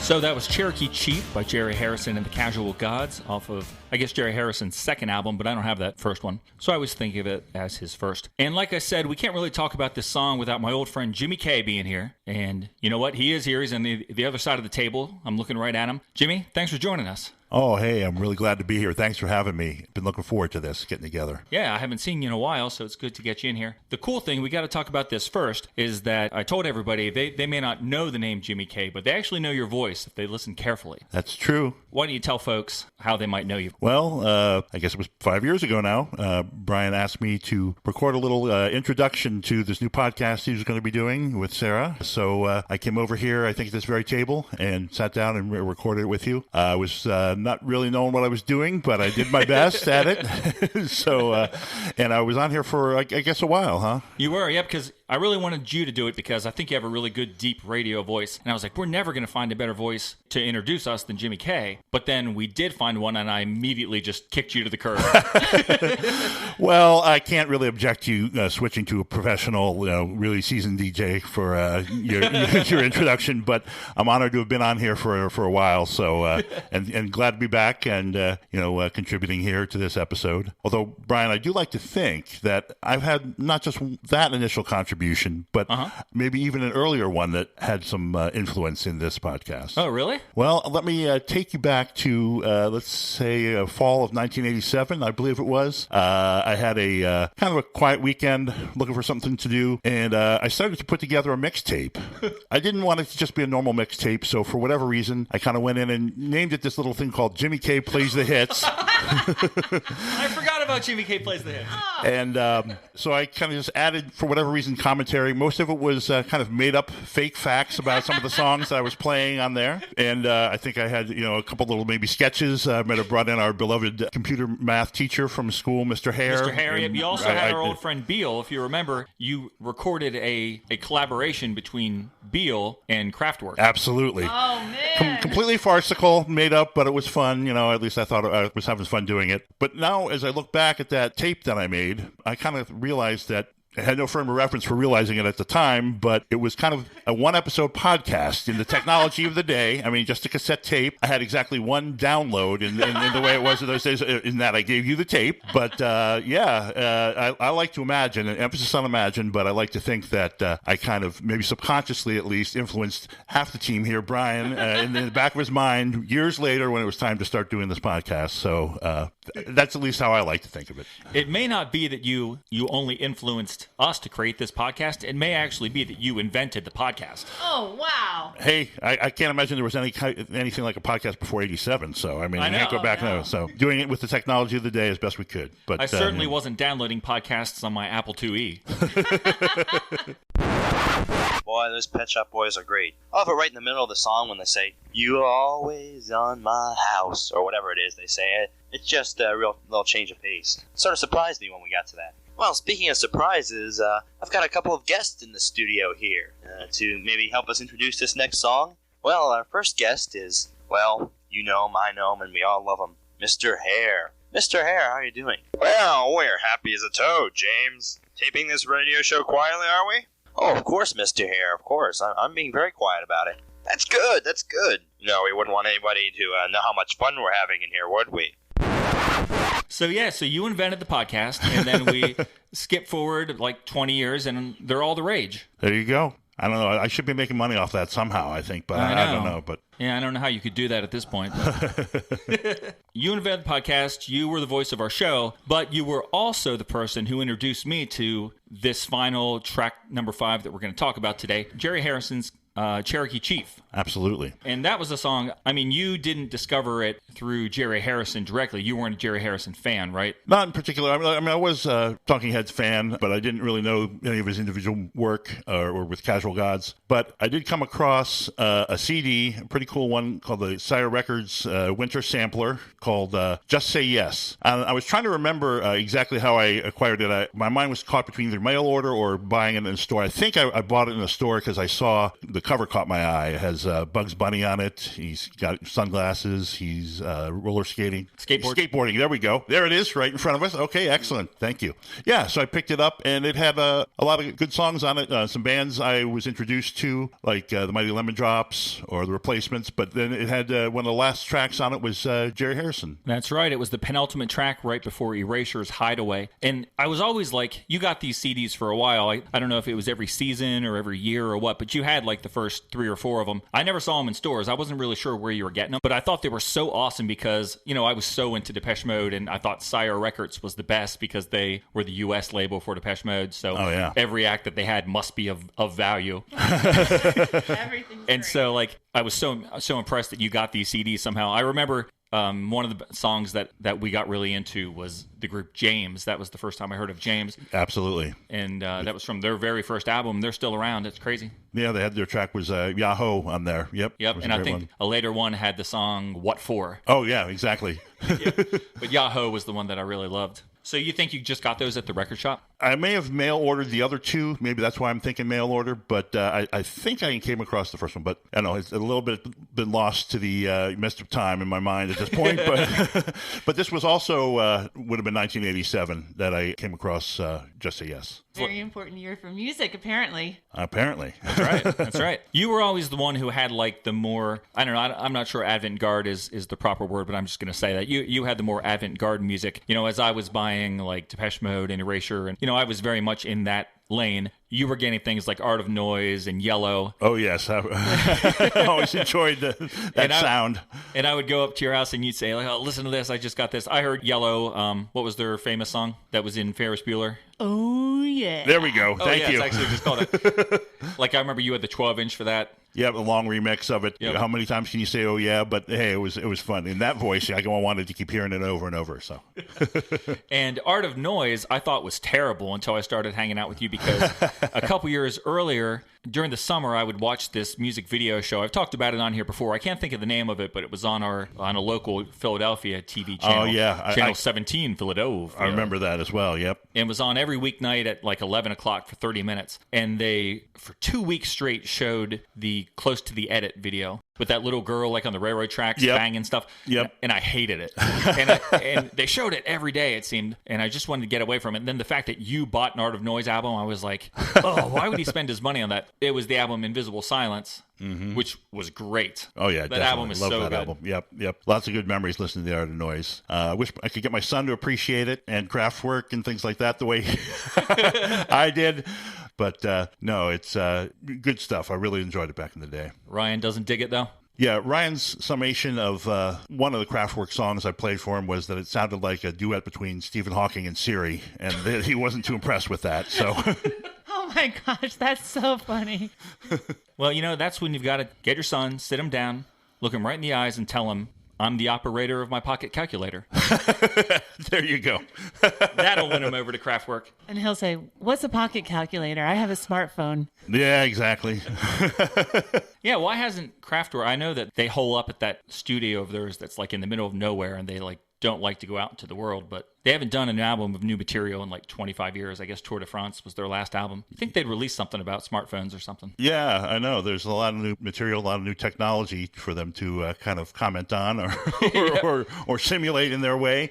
So I don't know. It'd be good to hear something like that from them. So that's weird. But yeah, so we heard Jerry Harrison, the Casual Gods, on this Sire Records sampler for the first time. And you were a Talking Heads fan. I did know that, and I sort of forgot. I was not. I've never cared much for them. I like a couple of the singles, but I don't own anything by them. But there was just something about Jerry Harrison. I don't know if it's his kind of gruff voice that's not very, very expressive, or his instrumentation, which I think is very synthy but funky. I don't know what it is, but I really love that album, Casual Gods, and I like almost every song on there except for the last one called Bobby, which is really strange. It's just him saying, Bobby, don't do it, over and over.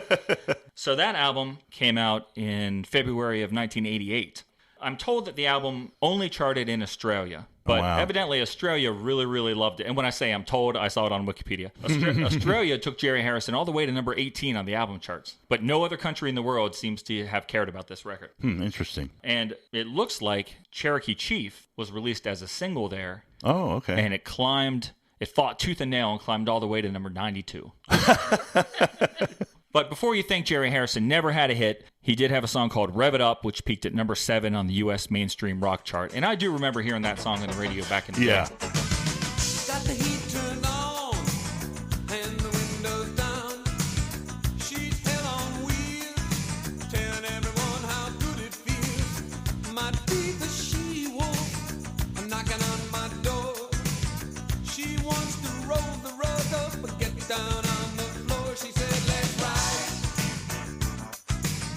Rev it up, little boy, ride. Yep, I can remember listening to it back then. Wow, I didn't know Cherokee Chief had been a single anywhere. Yeah, I forget where I saw that, but I saw it this weekend, so jotted that down. So Jerry Harrison, he's known for being in the Talking Heads. He's known as a producer. He's not really known as a solo artist. I don't think many people even know that these albums exist.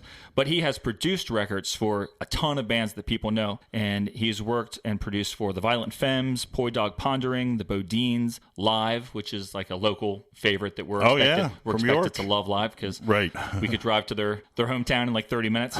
And they were pretty huge in the 90s, that album Throne Copper. Yeah, I had that. I enjoyed a number of the songs on there. Yep, and Jerry Harrison produced that. Crash Test Dummies, General Public, he produced their third album, not the one that all the 80s fans know. The Verve Pipe, Neurotic Outsiders, which was a supergroup with John Taylor from Duran Duran and somebody from Sex Pistols. And then No Doubt. Everybody loves No Doubt. Oh, yeah. Okay. He did a lot more in the industry than I realized then. Yeah. So I know now right before the pandemic, he was going to tour with a bunch of musicians and play the Talking Heads album Remain in Light. Oh, okay. They were going to shine a spotlight on that for an anniversary, I think. And then that tour sort of got screwed up by the pandemic. Like so many things, yeah, unfortunately. Yeah, so I don't know if that's going to pick up again or not. I haven't really followed it, not being a Talking Heads fan. So that's what he's been up to. Very cool. He had a third solo album after this one. It was called Walk on Water, which I thought was really good. It got even less chart action than Casual Gods, if you can believe it. But for 80s fans, that's worth looking up because there's a couple songs on there with the Thompson Twins, which are pretty good tunes. Oh, definitely. I'll check that out.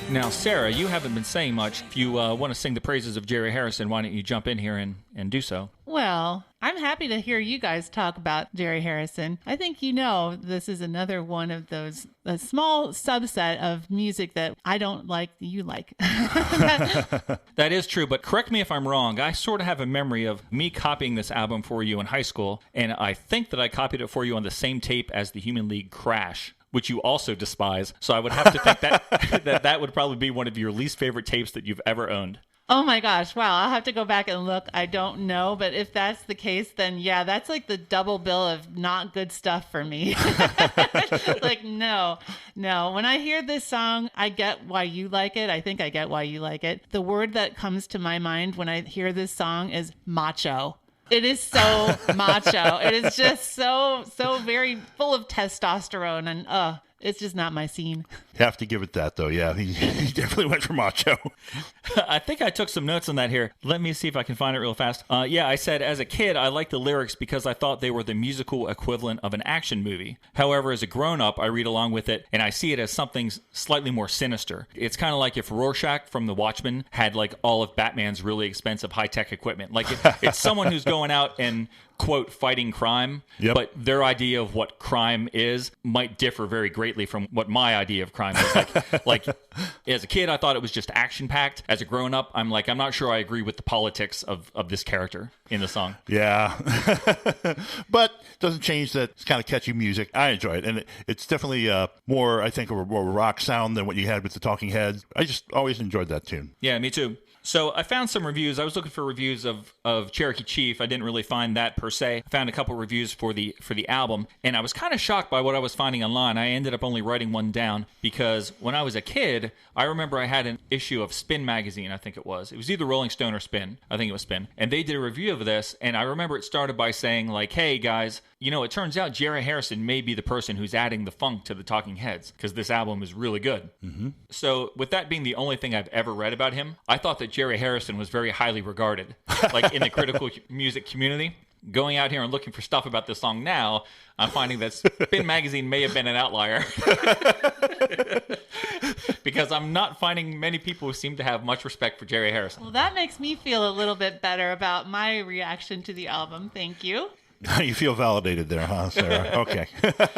So I wrote down a review from Trouser Press, which is a site I sometimes go to. They said, Harrison's second album, Casual Gods, leads with its chin. The music is slick rock funk with lyrics that are serious but not radical. Harrison, who's not a bad singer, doesn't write songs so much as techno grooves with sketchy melodies. His accomplished cohorts play with chops but with little feeling. And I also found a review for a concert that he played on this tour. Okay. I forget where it was at or what newspaper it was in. I should have wrote it down. But they mentioned how, like, his band was amazing. His band is made up of all these people that played in other bands. And that is true. I started to write it down, but then just decided not to. Mm-hmm. And they said the only weak link in the whole evening was Jerry Harrison. And they said he's not a good singer. His rhythm guitar playing is very unimpressive. The synth parts that he would play on his portable synth as he walked around the stage weren't all that remarkable. And and that he was just a bad front man. Oh, man. Well, I guess Spin Magazine, that was kind of an appropriate name there. They're putting spin on that. Really spinning it, yeah. So I was trying to find something good about Jerry Harrison as a review that I could read here. I don't have that Spin Magazine anymore. And I suddenly remembered how, like, I don't know if you remember this, Jimmy, but in these sampler CDs, these Sire samplers, like, whoever the people are that write the write-ups for each of the bands, they seem like they're borderline insane. Like, they say really strange things in their write-ups, and they gush everybody. Oh, I definitely remember that aspect of it. Yes, for sure. So I was like, well, they must like Jerry Harrison. I'll take a review right out of this promotional CD. So I wrote that down. So let me tell you what Sire Records said about it. They say, now the man who wrote a 60-page Harvard thesis on can openers is back with a whole new slant on contemporary sounds on an album that picks up on some intriguing extracurricular activities. Jerry's distinctive instrumental touches bristle along the length of this multifaceted collection of original tunes. Harrison's got a journeyman's knack for melodic hooks and lyric barbs. Jerry Harrison. You don't have to be a rocket scientist to know that he and the Casual Gods are sheer genius. Oh, wow. So I was like, oh, yeah, I'll take that because, they're sheer genius. But then as I was writing it down, I was like, wait a second. Harrison's got a journeyman's knack? Journeymen are just basically considered to be, like, competent, right? Like, yeah, kind of making do with what you can and doing your best. They're not experts. So the guy who was all hyped up on sugar that wrote reviews for Sire Records that loved everything is basically saying, he's adequate. But then in the next sentence, he says he's sheer genius. So I'm not sure he knows what that word means. He's an adequate genius, I guess. Yeah, I guess so. So at the end of the day, I left this saying, I used to think people loved him, but now, I guess, David Byrne and the other two from the Tom Tom Club, those are everybody's favorite Talking Heads artists. And I'm sort of here by myself carrying the torch for Jerry Harrison. Maybe he was more popular for that thesis. I don't know. Yeah, I'm really interested to know about this can opener thesis. This is more fascinating to me than anything I've ever heard him play on a record. You are vicious.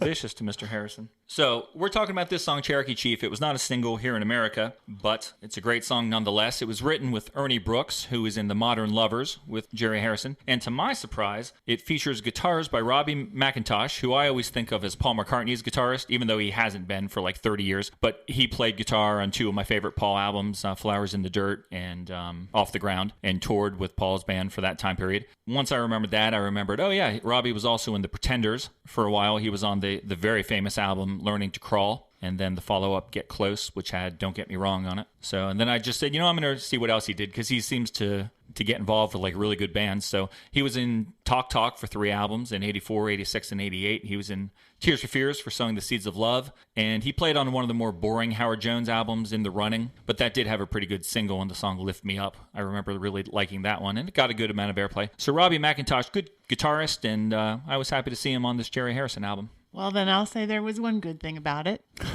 That's the story of Cherokee Chief. There's not much to find about it online and stuff, so I just took some notes on why I picked this song. I will say that when Sarah came up with her idea to talk about track fives, records that have really good track fives, this was the first one that actually popped into my head. I do really, really like the song.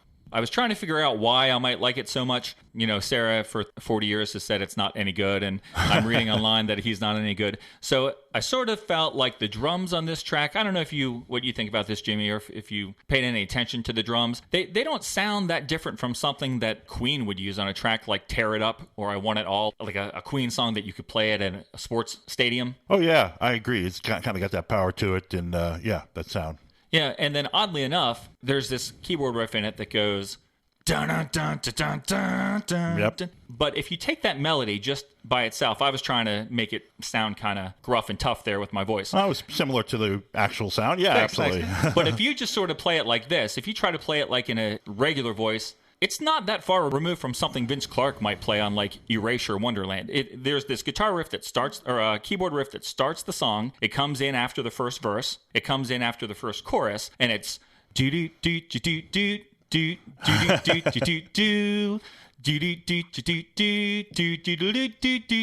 do do do.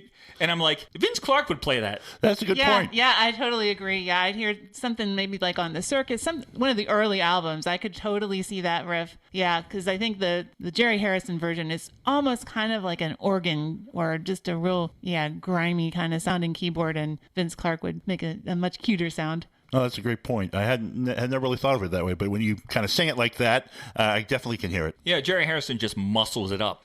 Absolutely. Keep with the macho theme, of course.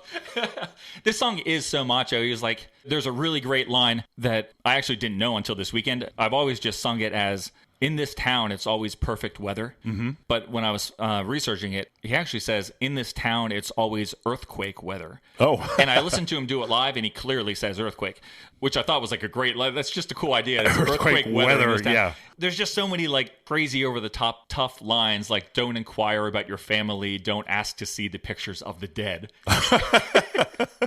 And he's bragging like there's no place in the jungle he can't go because of this vehicle that he has, which I guess is some sort of like adapted Cherokee Chief, because that was a real car, right? It was, but yeah, it didn't have like thick glass and the thick metal on it. He's talking about bulletproof glass. Yeah. Yeah, bulletproof window, 2 inches of steel. Nothing gets to me when I'm sitting at the wheel. It's definitely been very souped up for his version. And that's why I thought it would be something like that Batman would have. Sounds like it. Absolutely. Oh, a Batman Jeep? Oh, what a great idea. I got to somehow get myself a Batman Jeep. I'll have to look into that. All right, so another reason why I really wanted to have Jimmy here was because I wanted to find out if he remembers a completely different version of Cherokee Chief. Oh, and not a musical version you're talking about here. No, not music. Do you remember a beverage called Cherokee Chief? I'm one of the few people in the universe who can say that, yes, I do remember that. It was a concoction we came up with some night. I don't know what inspired us to do it. I have no idea. It makes absolutely no sense.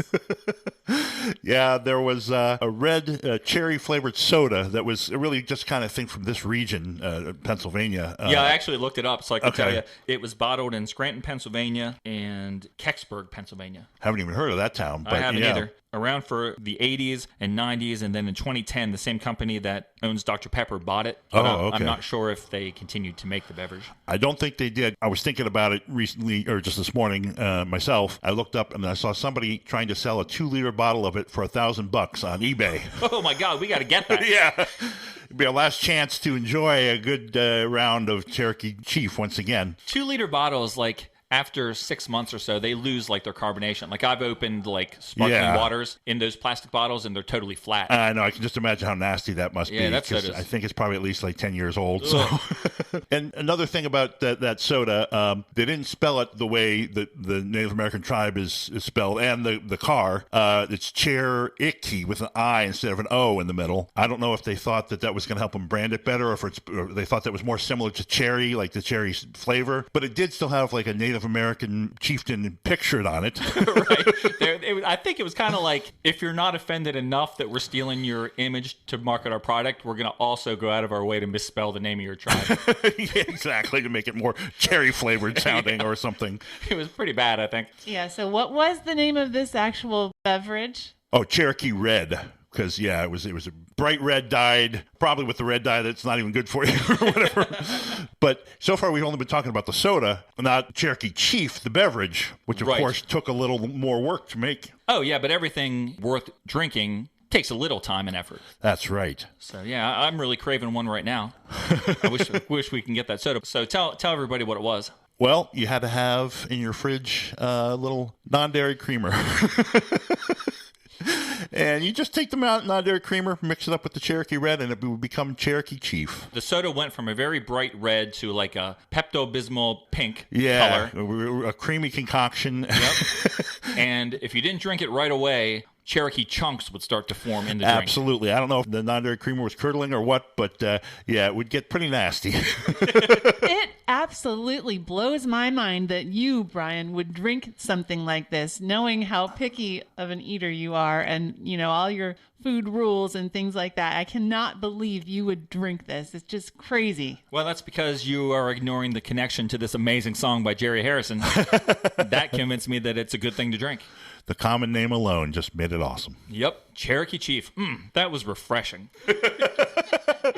Not the word I might have picked for it, but okay, I'm glad you found that. So if you're intrigued by Cherokee Chief and you wish you could make it, tell me if you agree, Jimmy. I think the best thing to do is to try to make it with Cheerwine soda. That would be a reasonable facsimile, I think, in this day and age, yes. And I don't know how common that is. Yeah, I don't really see it much either. But that's the closest I can think of. So this song's pretty amazing. Leads to an amazing beverage. And that's really why I wanted to talk about it on this episode, Sarah. It's just such a historic track. Yeah, there's a lot of history here. It's questionable history, but yeah, definitely some good stories to tell with it. So we kind of monopolized the conversation mainly because you hate the song, Sarah. Do you have anything else you'd like to say about this before we wrap up the episode? Well, no, I have enjoyed hearing Jimmy's memories of it and your memories of it. I do like hearing you talk about it much more than I actually like hearing the song. So that has been very, very delightful. Thank you. Well, I'm glad you enjoyed that much.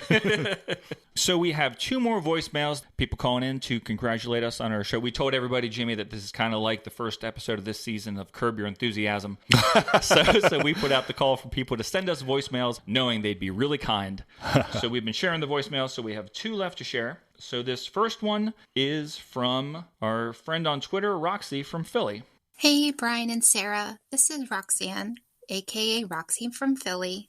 I just wanted to give a shout out for your 5th anniversary episode. And I really wanted to let you guys know I really like the insightfulness and the breakdown of the songs on the albums that you're discussing. I really like your point of view, and I feel like I always learn something. And I also like the charisma between you two, and I don't think you can top that. All right, I just want to chime in and let my voice be heard. And I know I sound like a kid, but I just want to say congrats, and I can't wait to listen to this episode. Thanks, guys. Bye. Oh, Roxanne, that was so sweet. I love your voice, and I love your voicemail even more. Thank you. Yep. I didn't think she sounded like a kid. She just sounds cute. I know. Yeah. And thank you so much for your kind words. I am glad you think we have charisma.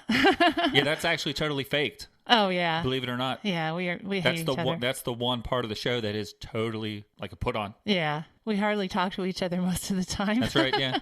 I just walk around the house singing. That's why all my stories are, when I hear this, I walk around the house singing it for a day. Yeah, that's true. It's because all we do, we just sing. If we enter the room with each other, we just sing a song at each other, and then the other one immediately leaves. Yeah, that's exactly right.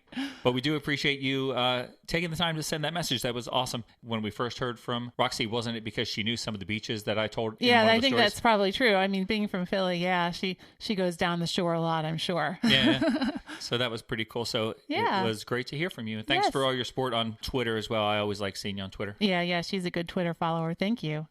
And we have another voicemail from someone who's been on the show before. Oh, wow. It's our friend and yours, Ms. Jackie Clary. Woohoo! And it was great to hear from her, so let's see what she has to say. Hey, Brian and Sarah, it's Jackie, your favorite George Michael fan, or at least I think I'm your favorite George Michael fan. I'm not sure, but hello. Congratulations on your 5th anniversary of your fabulous podcast. I so enjoy you guys. I enjoy what you talk about. I enjoy talking with you, and I'm so glad you've been doing this for 5 years and continue to do it. So happy anniversary. Thanks for being awesome. Thanks for talking about some really fantastic music, and I look forward to the next time that I can chat with you guys. Congratulations. Love you guys. Talk to you soon. Bye. Awesome to hear from Jackie, who I have to say she is my number one, my very favorite George Michael fan. Yeah, I would agree. Jackie, no worries. The only thing is, if Andrew Ridgely said that he was a George Michael fan, I might like him a little bit better. Just because I'm a huge fan of Son of Albert. Yeah, right. Oh, yeah. Yeah, but of all the people that we know and have talked to in real life, I would say Jackie, number one. Yeah, I'll give her that. Yeah, for sure. Totally. Yeah, we were going to record another Now That's What I Call Music episode with Jackie. Yes, we have plans. This past summer. Yeah. And Jackie, I don't know if you guys know, she was involved with the return of Behind the Music. Yeah, that's right. Used to be on VH1, I think, and now it's on the Paramount streaming service. Yes. So she was involved as a researcher with that, and the time, we usually do this right at the end of the summer, and she was real busy with that show. Yeah. We are still talking to her, and we are going to do it. It'll probably just be like a winter thing now instead of a summer thing. Yeah, so just hold your horses. Be patient. We will definitely talk with Jackie again and get her on the show to get her excellent insights and her fun, bubbly personality. I'm so excited to talk to her again. Yeah, I always like talking to her. So in the meantime, you can check out Behind the Music if you want. I know that they did an episode on Duran Duran. Yeah. Which is, I'm sure, the highlight of the season. Has to be. So check that out. Support that great show. Yeah, and support Jackie too, really. Yeah, so thanks, Jackie. We appreciate it. Love to hear from you. Indeed. And Sarah, we got one final voicemail. We actually didn't have this one when we started recording the episode, but we have it now. Whoa. And it's from our friend in the land down under, Terry Kemp. Wow, another person from Australia. That's right, yeah. Yeah, we're huge in Australia. I guess so. We're bigger than Jerry Harrison. Yeah. And Terry, of course, is the keyboardist in the pop duo Poison Picnic. Ooh. Who have music on all the streaming services and YouTube. I like listening to their tunes. They're pretty groovy. Yeah. So if you're looking for something new to listen to, check out Poison Picnic. But let's see what Terry has to say about us on the occasion of our 5th anniversary episode. All right. Hello, Brian and Sarah. It's Terry from a land down under in Oz. Wishing you a happy 5th anniversary for your podcasts. I'm sorry I didn't get to record this in time for your podcast to go to air, but I did want to say hello and thank you and say that I always check to see when the next episode is there, and hopefully there'll be some new ones coming up soon that are as great as the ones you've done before. Have a great anniversary and let's talk soon. Wow. You thought it was too late? Well, we got to include your voicemail anyway, and we were so thankful that we did, and of course very thankful that you called in. Thank you. There was no way I was going to declare the edit of this episode done when I had a Terry Kemp message if the Terry Kemp message wasn't in the episode. Because Terry's a great guy. He does this thing on his Facebook. It's like I can't think of what he calls it now, but every Friday he performs a song. Oh, wow. And I'm pretty sure that he performed the song Xanadu mainly for me. Oh, wow. And he claims he loves the song too, and he probably would have done it anyway, but in my head, He did it for me.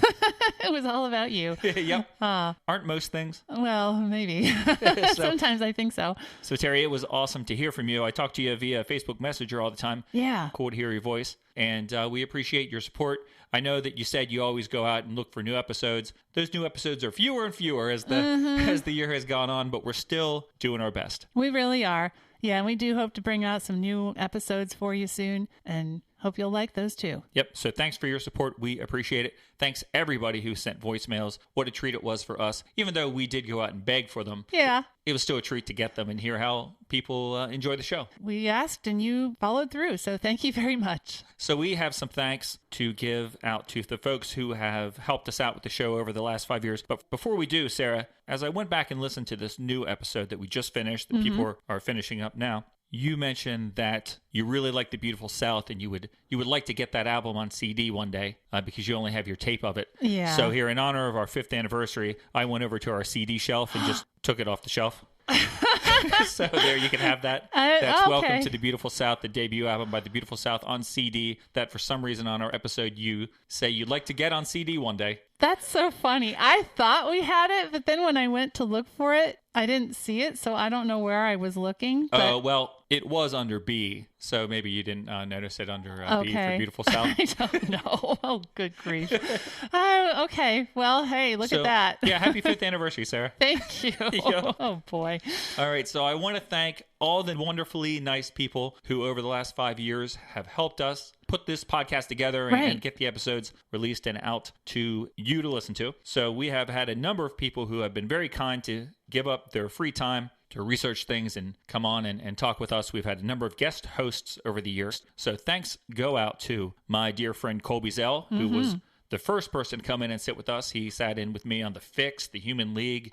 We did the Power Hour together with him. Yep. The Cult. So many fun shows. And it was great having Colby come in and sit with us. Another old friend, Jason Beal, was in here talking with me about Styx, and the robots of Kilroy was here. Those robots, yep. And, of course, Sarah, our friend from the UK, Liverpool. Yeah. Mr. Andrew Dinley. Right. Writer for Classic Pop Magazine, graphic design guru, very talented podcaster. He has been very generous with his time to join us as we talk about Pet Shop Boys, Erasure. Yeah. He has been such a wonderful person to connect with and get more familiar with. We're very, very happy for knowing him and for everything he's done for us. Yeah, he also designed our cool graphic that we use that you see on the podcast. That's right. The logo, the show logo. So thanks to him. Something we shared on Facebook and Twitter in the past month or so, but I don't think we ever mentioned it on the show. So if you don't follow us, you might not know this. But Andrew's most recent episode of Art on Your Sleeve is actually a compilation of different podcast hosts talking about their favorite record sleeves. Yeah. And both you and I are on there. We do actually a mini episode of our podcast. That's right. We just did it as like this podcast, but it's really, really short. Pretty short. I mean, it's 19 minutes. For us, it's short. Yeah, that is short for us. For Andrew, it was like the very maximum amount of time that he requested. But, yep. Well. We went right up to the wire. We did. So if you haven't heard that, check it out, Art on Your Sleeve. It's just a great podcast in general, but if you're trying to collect all the Brian and Sarah appearances, we're on there, and you might not have it. So also thanks to the Hustle host, Mr. Big John Lamoureux. Yeah, John. He has been on a number of times with us. He did a mixtape episode, and then he came on earlier this year for our 5-year retrospective of David Bowie. Oh, that's right, yeah. And I love the Hustle. I love John, so it was great to have him come on and talk with us. Yeah, he's such a terrific host on his own and a wonderful guest, and we were so happy to have him. And he's taller than you. He is taller than me. And of course, another old friend of mine, you know him, I know him, we all love him. Folks, the Quizmaster. Let's give it up to the Quizmaster who has helped us out now, I think, 3 years in a row. Uh-huh. And so Hans Lemke always takes time to compile the questions that you guys send in, and he runs, a pretty good quiz show. This year, I'm still trying to figure out what went on with the rules that he won the contest, but I don't know. Yeah, that was a little bit suspect. I'm not sure. But thanks to him, I always like seeing him. Oh, yeah. Jackie Clary, who we just mentioned. We just had a voicemail from her. Thanks to her for talking to us about Now That's What I Call Music and Wham. Yeah. With her research skills, she elevates our podcast quite a bit. Oh, yeah, she does. I love the extra chart information she brings along to the podcast. Yep, she's awesome. And, of course, our friend Tony Miracle. Yeah. From the band Venus Hum. Well, he may be a keyboardist in this awesome pop band, but he is also a music fan like us, so he gave some of his time to come on and talk with us and Andrew about Thomas Dolby. Right. Yeah, that was a real treat, having both of them on, talking Thomas Dolby with them, learning about their own personal connections and history with Thomas Dolby. Yep, that was great fun. And another person who's an expert in his field, Mr. Robbie Sims, is an expert on the world of 007. Oh, yeah. And so it's a treat for me that he gives us his time to come in and talk about the James Bond themes when we occasionally do a mini episode. Yeah, so much fun. Yeah, he is great, and he has like that amazing radio voice. I was just going to say, he's just great to listen to. Yep. Our voices barely get us through these episodes, and when we invite him, we don't hold up very well in a comparison against Robbie Sims. But it doesn't matter because he's so nice, and it's so much fun to talk Bond with him. That's right. So we have one lined up next week. We're going to talk to him about Nancy Sinatra's You Only Live Twice, which, if you're a pop music fan, you may know that from Mr. Robbie Williams. Oh, yeah. So you'll want to tune into that one, even if you don't like Bond too much.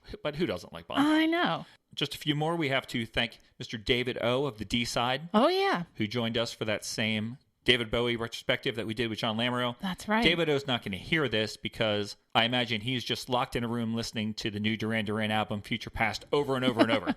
Yeah, as he should be, because it's a fantastic album. Although, if you would want to listen to this, it'd be good. But yeah, it is an awesome album. I enjoy every song on it, like I said, and I can imagine he is really pleased with it. I sure hope so. But thanks to him and his podcast, which is very Duran Duran centric, the D-Side, but there's not always something going on in the world of Duran Duran, so he does occasionally talk about some new bands that sound like the music we all like. So it's a great follow on your podcast app because you can learn new things about new bands. Like that very much. And speaking of learning new things about new bands, Mr. Tom Austin Morgan was so kind to come on and give us like a ton of time. Oh my gosh. As we talked about U2. Yeah, hours and hours and hours of his time with all kinds of crazy situations in the background.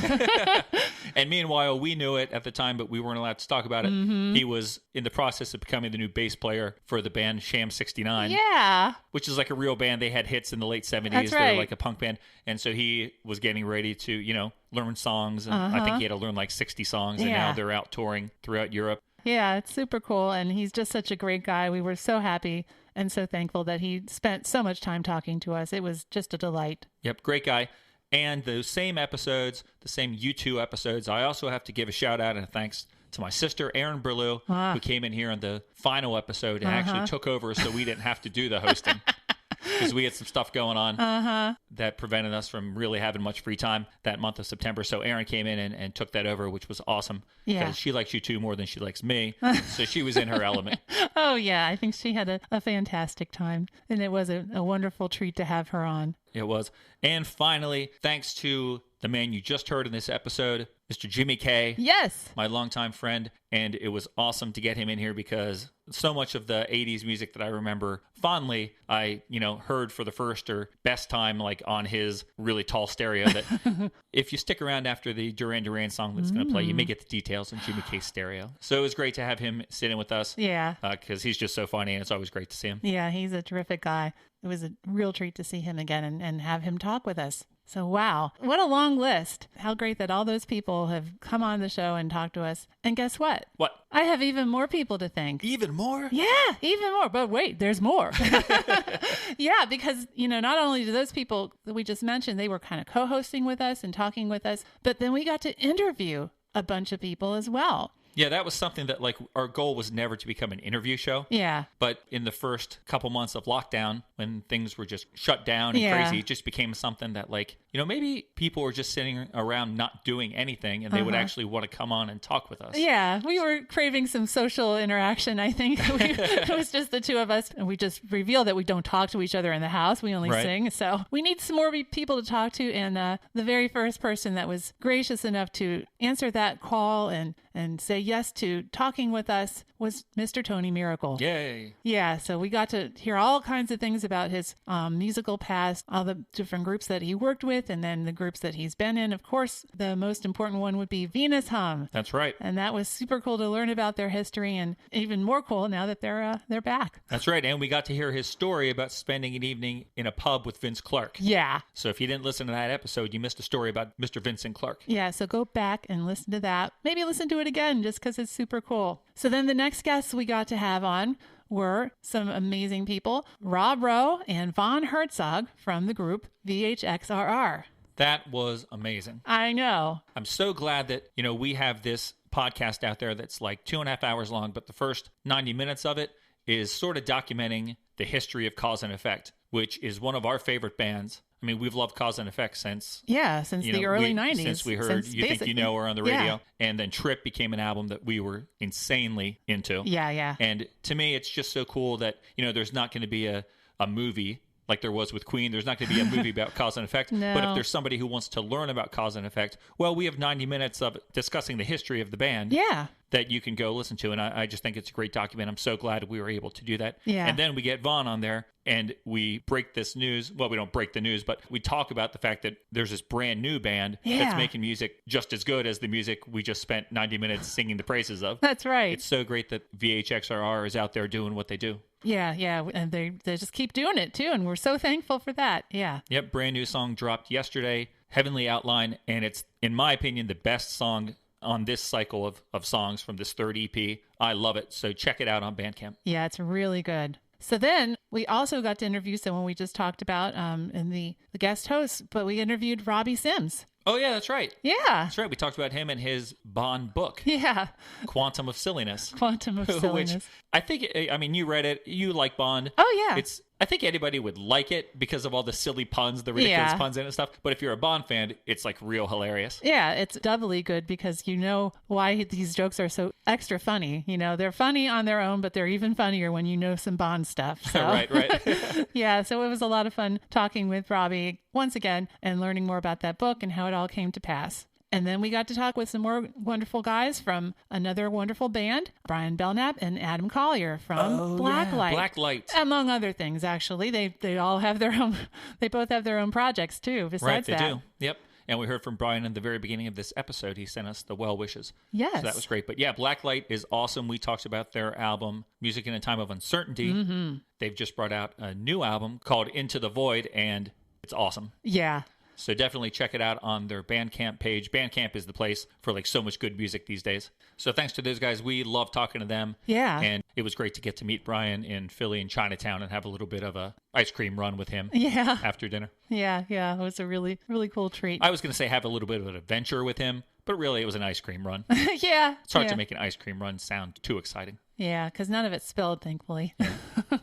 Boy, I cannot forget and I cannot overemphasize how excited we were to talk with this man. Oh my gosh, I still can't believe it happened. Mr. Ivan Doroshuk of Men Without Hats. Mm-hmm. Wow. Yep. The man behind two immortal pop songs, Safety Dance and Pop Goes the World. Yeah. We actually told him whenever we were trying to set up a time to talk with him, we said to him, we're more than happy to not talk about Safety Dance because we thought maybe that would convince him to come on our show. So we didn't. We didn't ask him about Safety Dance. We never brought it up. Nope. So that's why we didn't talk about Safety Dance. If you were wondering, we figured he's already had every question about it. Yeah. So we tried to talk about some other things that maybe had not been mentioned on interviews. But what a treat it was to talk to him. Yeah. We've been listening to him since like 1984. Right. And he has new music out. The album, Again, Part 1, just came out last month. And we've been playing it quite a bit here. And we're excited about Again, Part 2, which is going to be out next year. Even more songs. Yeah. And original compositions. This one's a covers record. The next one is going to be all new Men Without Hats music. Boy, who would have thought? That is so cool. I'm looking forward to that, although I'm enjoying the one we have right now. But boy, more Men Without Hats on the way. Woo-hoo! Awesome. The last interviews we did were with the full band of Venus Hum, which we already had Tony on, so we thanked him. Yep. But then he was joined by his bandmates, Kip Kubin and Annette Streen. That was great, too. Yeah, they have a wonderful new album out. They do. Boy, we were playing that all the time at the beach when we were eating lots of ice cream. Yep. So it was great to get all of Venus Hum together, talk a little bit about their history, but then also focus on the new album, Kindness Rages On, which in my opinion, I'm not just breathing smoke, is their best album. They've been around since the early 2000s. They've done some great music, but their best music to date, I think, is on this brand new album. Yeah, they came back. Boy, they came back with a bang, with a wonderful album. It's just delightful. And make sure you go listen to that right away. Go get it on Bandcamp if you haven't yet. If you haven't yet, I'm not sure why. That's right. Yeah, so thanks to all those folks for making time to work with us in the last 5 years on the Permanent Record Podcast. And making us sound good. Yeah, that's right. Sarah, do you have anything else, anyone else you want to thank? I want to thank you. What? I do. Oh my gosh, if it weren't for you, none of this would be happening right now. None of this past 5 years would have happened the way that it did. Would that be a bad thing if the last 2 years didn't happen the way they did? I'm not going to blame you for the pandemic. Thank goodness. But I am going to blame you for talking to me one day in the kitchen about the idea of doing a podcast. And you had this yellow notebook paper, I remember, and you had it all written down. And would you like to do a show? I don't know that you were sure I would even say yes. Yeah, I wasn't. But I thought about it and I said, that sounds like fun. Yeah, let's give it a try. And so we did.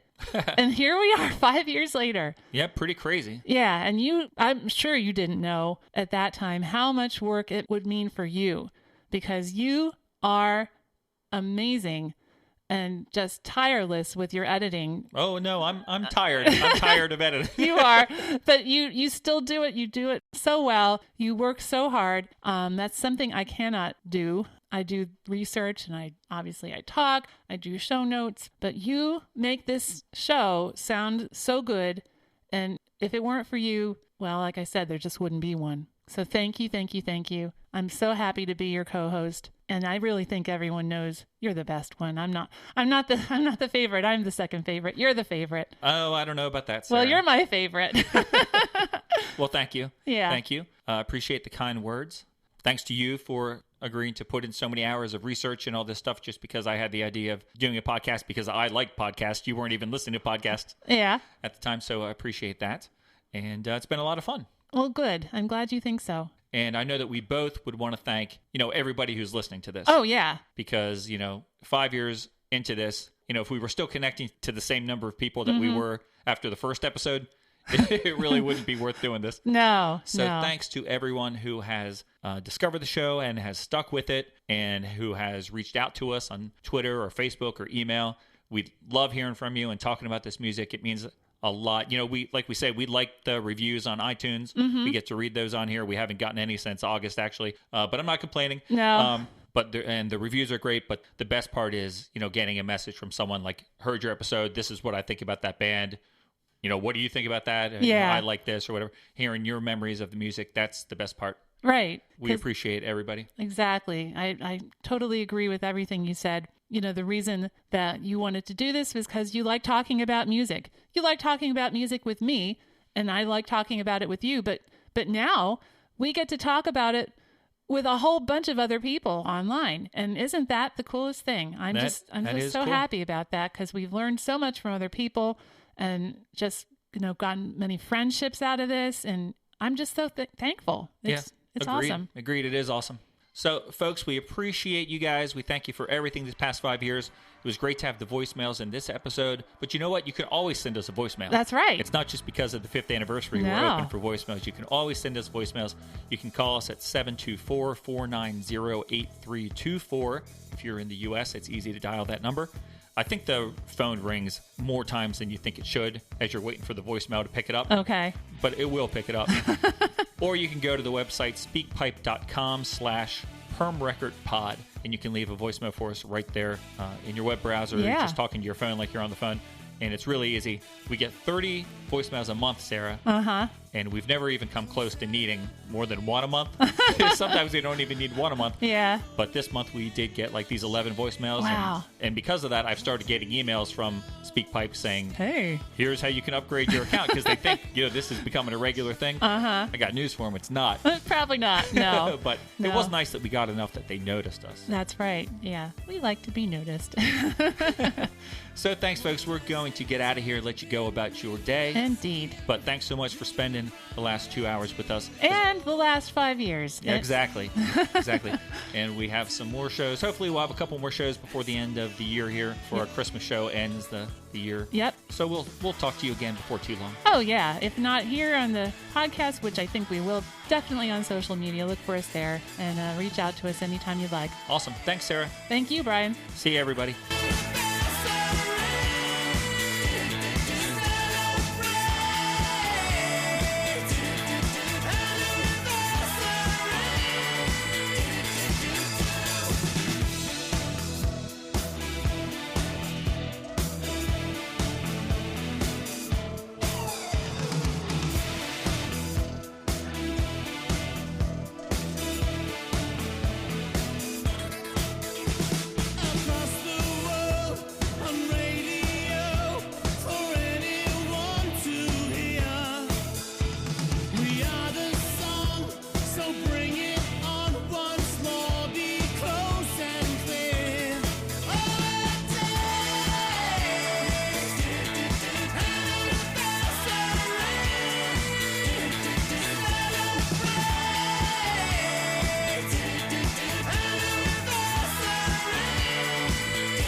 So, Jimmy, before we get out of here, another thing that sticks out in my memory in terms of like my musical development is before I ever had a cool stereo, I was with you when you bought your first cool stereo. And I say cool stereo because as kids it was super cool. Right. I mean, in retroactively, like thinking back on what it was, it was not a great piece of equipment. Right.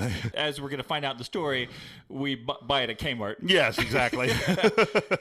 But being in 10th grade or whatever, I thought it was a cool stereo because it was big and it had a lot of lights. Mm-hmm. So I have all these great memories of going with you to pick up that stereo. Well, first of all, the thing that enabled me to buy a stereo, this would have been summer of '87, going into my senior year. I had my license, was driving, and my dad kind of sat me down as the summer approached and said, "Son, you're going to get your first job. You know, we've been putting together a college fund for you, and we've provided you with this sleek '81 Impala Chevy station wagon." Silver colored, although it was kind of more gray colored by that point. Just to appreciate the value of work and earning money, I've gotten you a job at my office in the IT department. It was a very rudimentary job. In fact, I remember lamenting to you kind of dramatically on the last day of school that year. I was saying, for all you guys, it's the beginning of summer. For me, it's a weekend.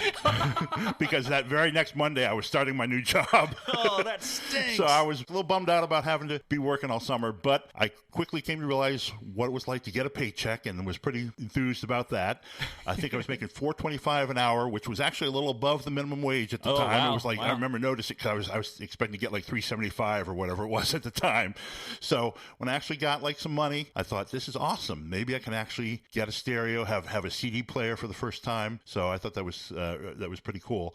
I remember we were talking about it, and I was so anxious to go. We decided to even go looking before I really had enough money saved up to actually get a stereo. Yeah, we were so gung-ho. Yeah. But compact discs, man, they were like the holy grail at that point. They were so new and exciting. They were so new and exciting, everyone thought you would steal them, and they were in those long boxes, remember? Yep. So they took up like the same slot of space that a record album would in a record store.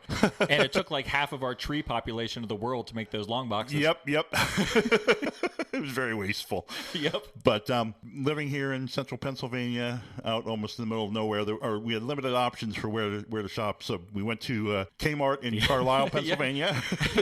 the Audio System Authority. Yeah, exactly. Checked what they had, and I just fell in love with this console stereo. It was pretty tall. I think it was like 3.5, 4 feet tall. And it was tall. It came with a console. There was room at the bottom to like put some record albums in there. It had the CD player, had the dual cassette tapes, so you could make your backup copies. There you go. Yep.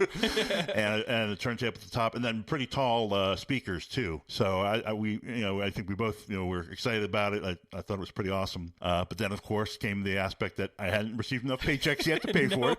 Didn't have that money. Nope. So we went through the old layaway process. Had a guy fill out the paperwork and said, as soon as I get my money, I'll be back in like 2 weeks to get it. So he was filling out all this paperwork. There's like those old carbon sheets. Yeah, exactly. So he get a copy. He gave me his yellow or pink copy or whatever it was. Yep. We went back home, just dreaming of that day we'd be able to listen to some CDs on here and on this stereo and everything. But we got back home, and I was just feeling so anxious to get the stereo. I convinced my mom to advance me the rest of the money I needed before the next paycheck.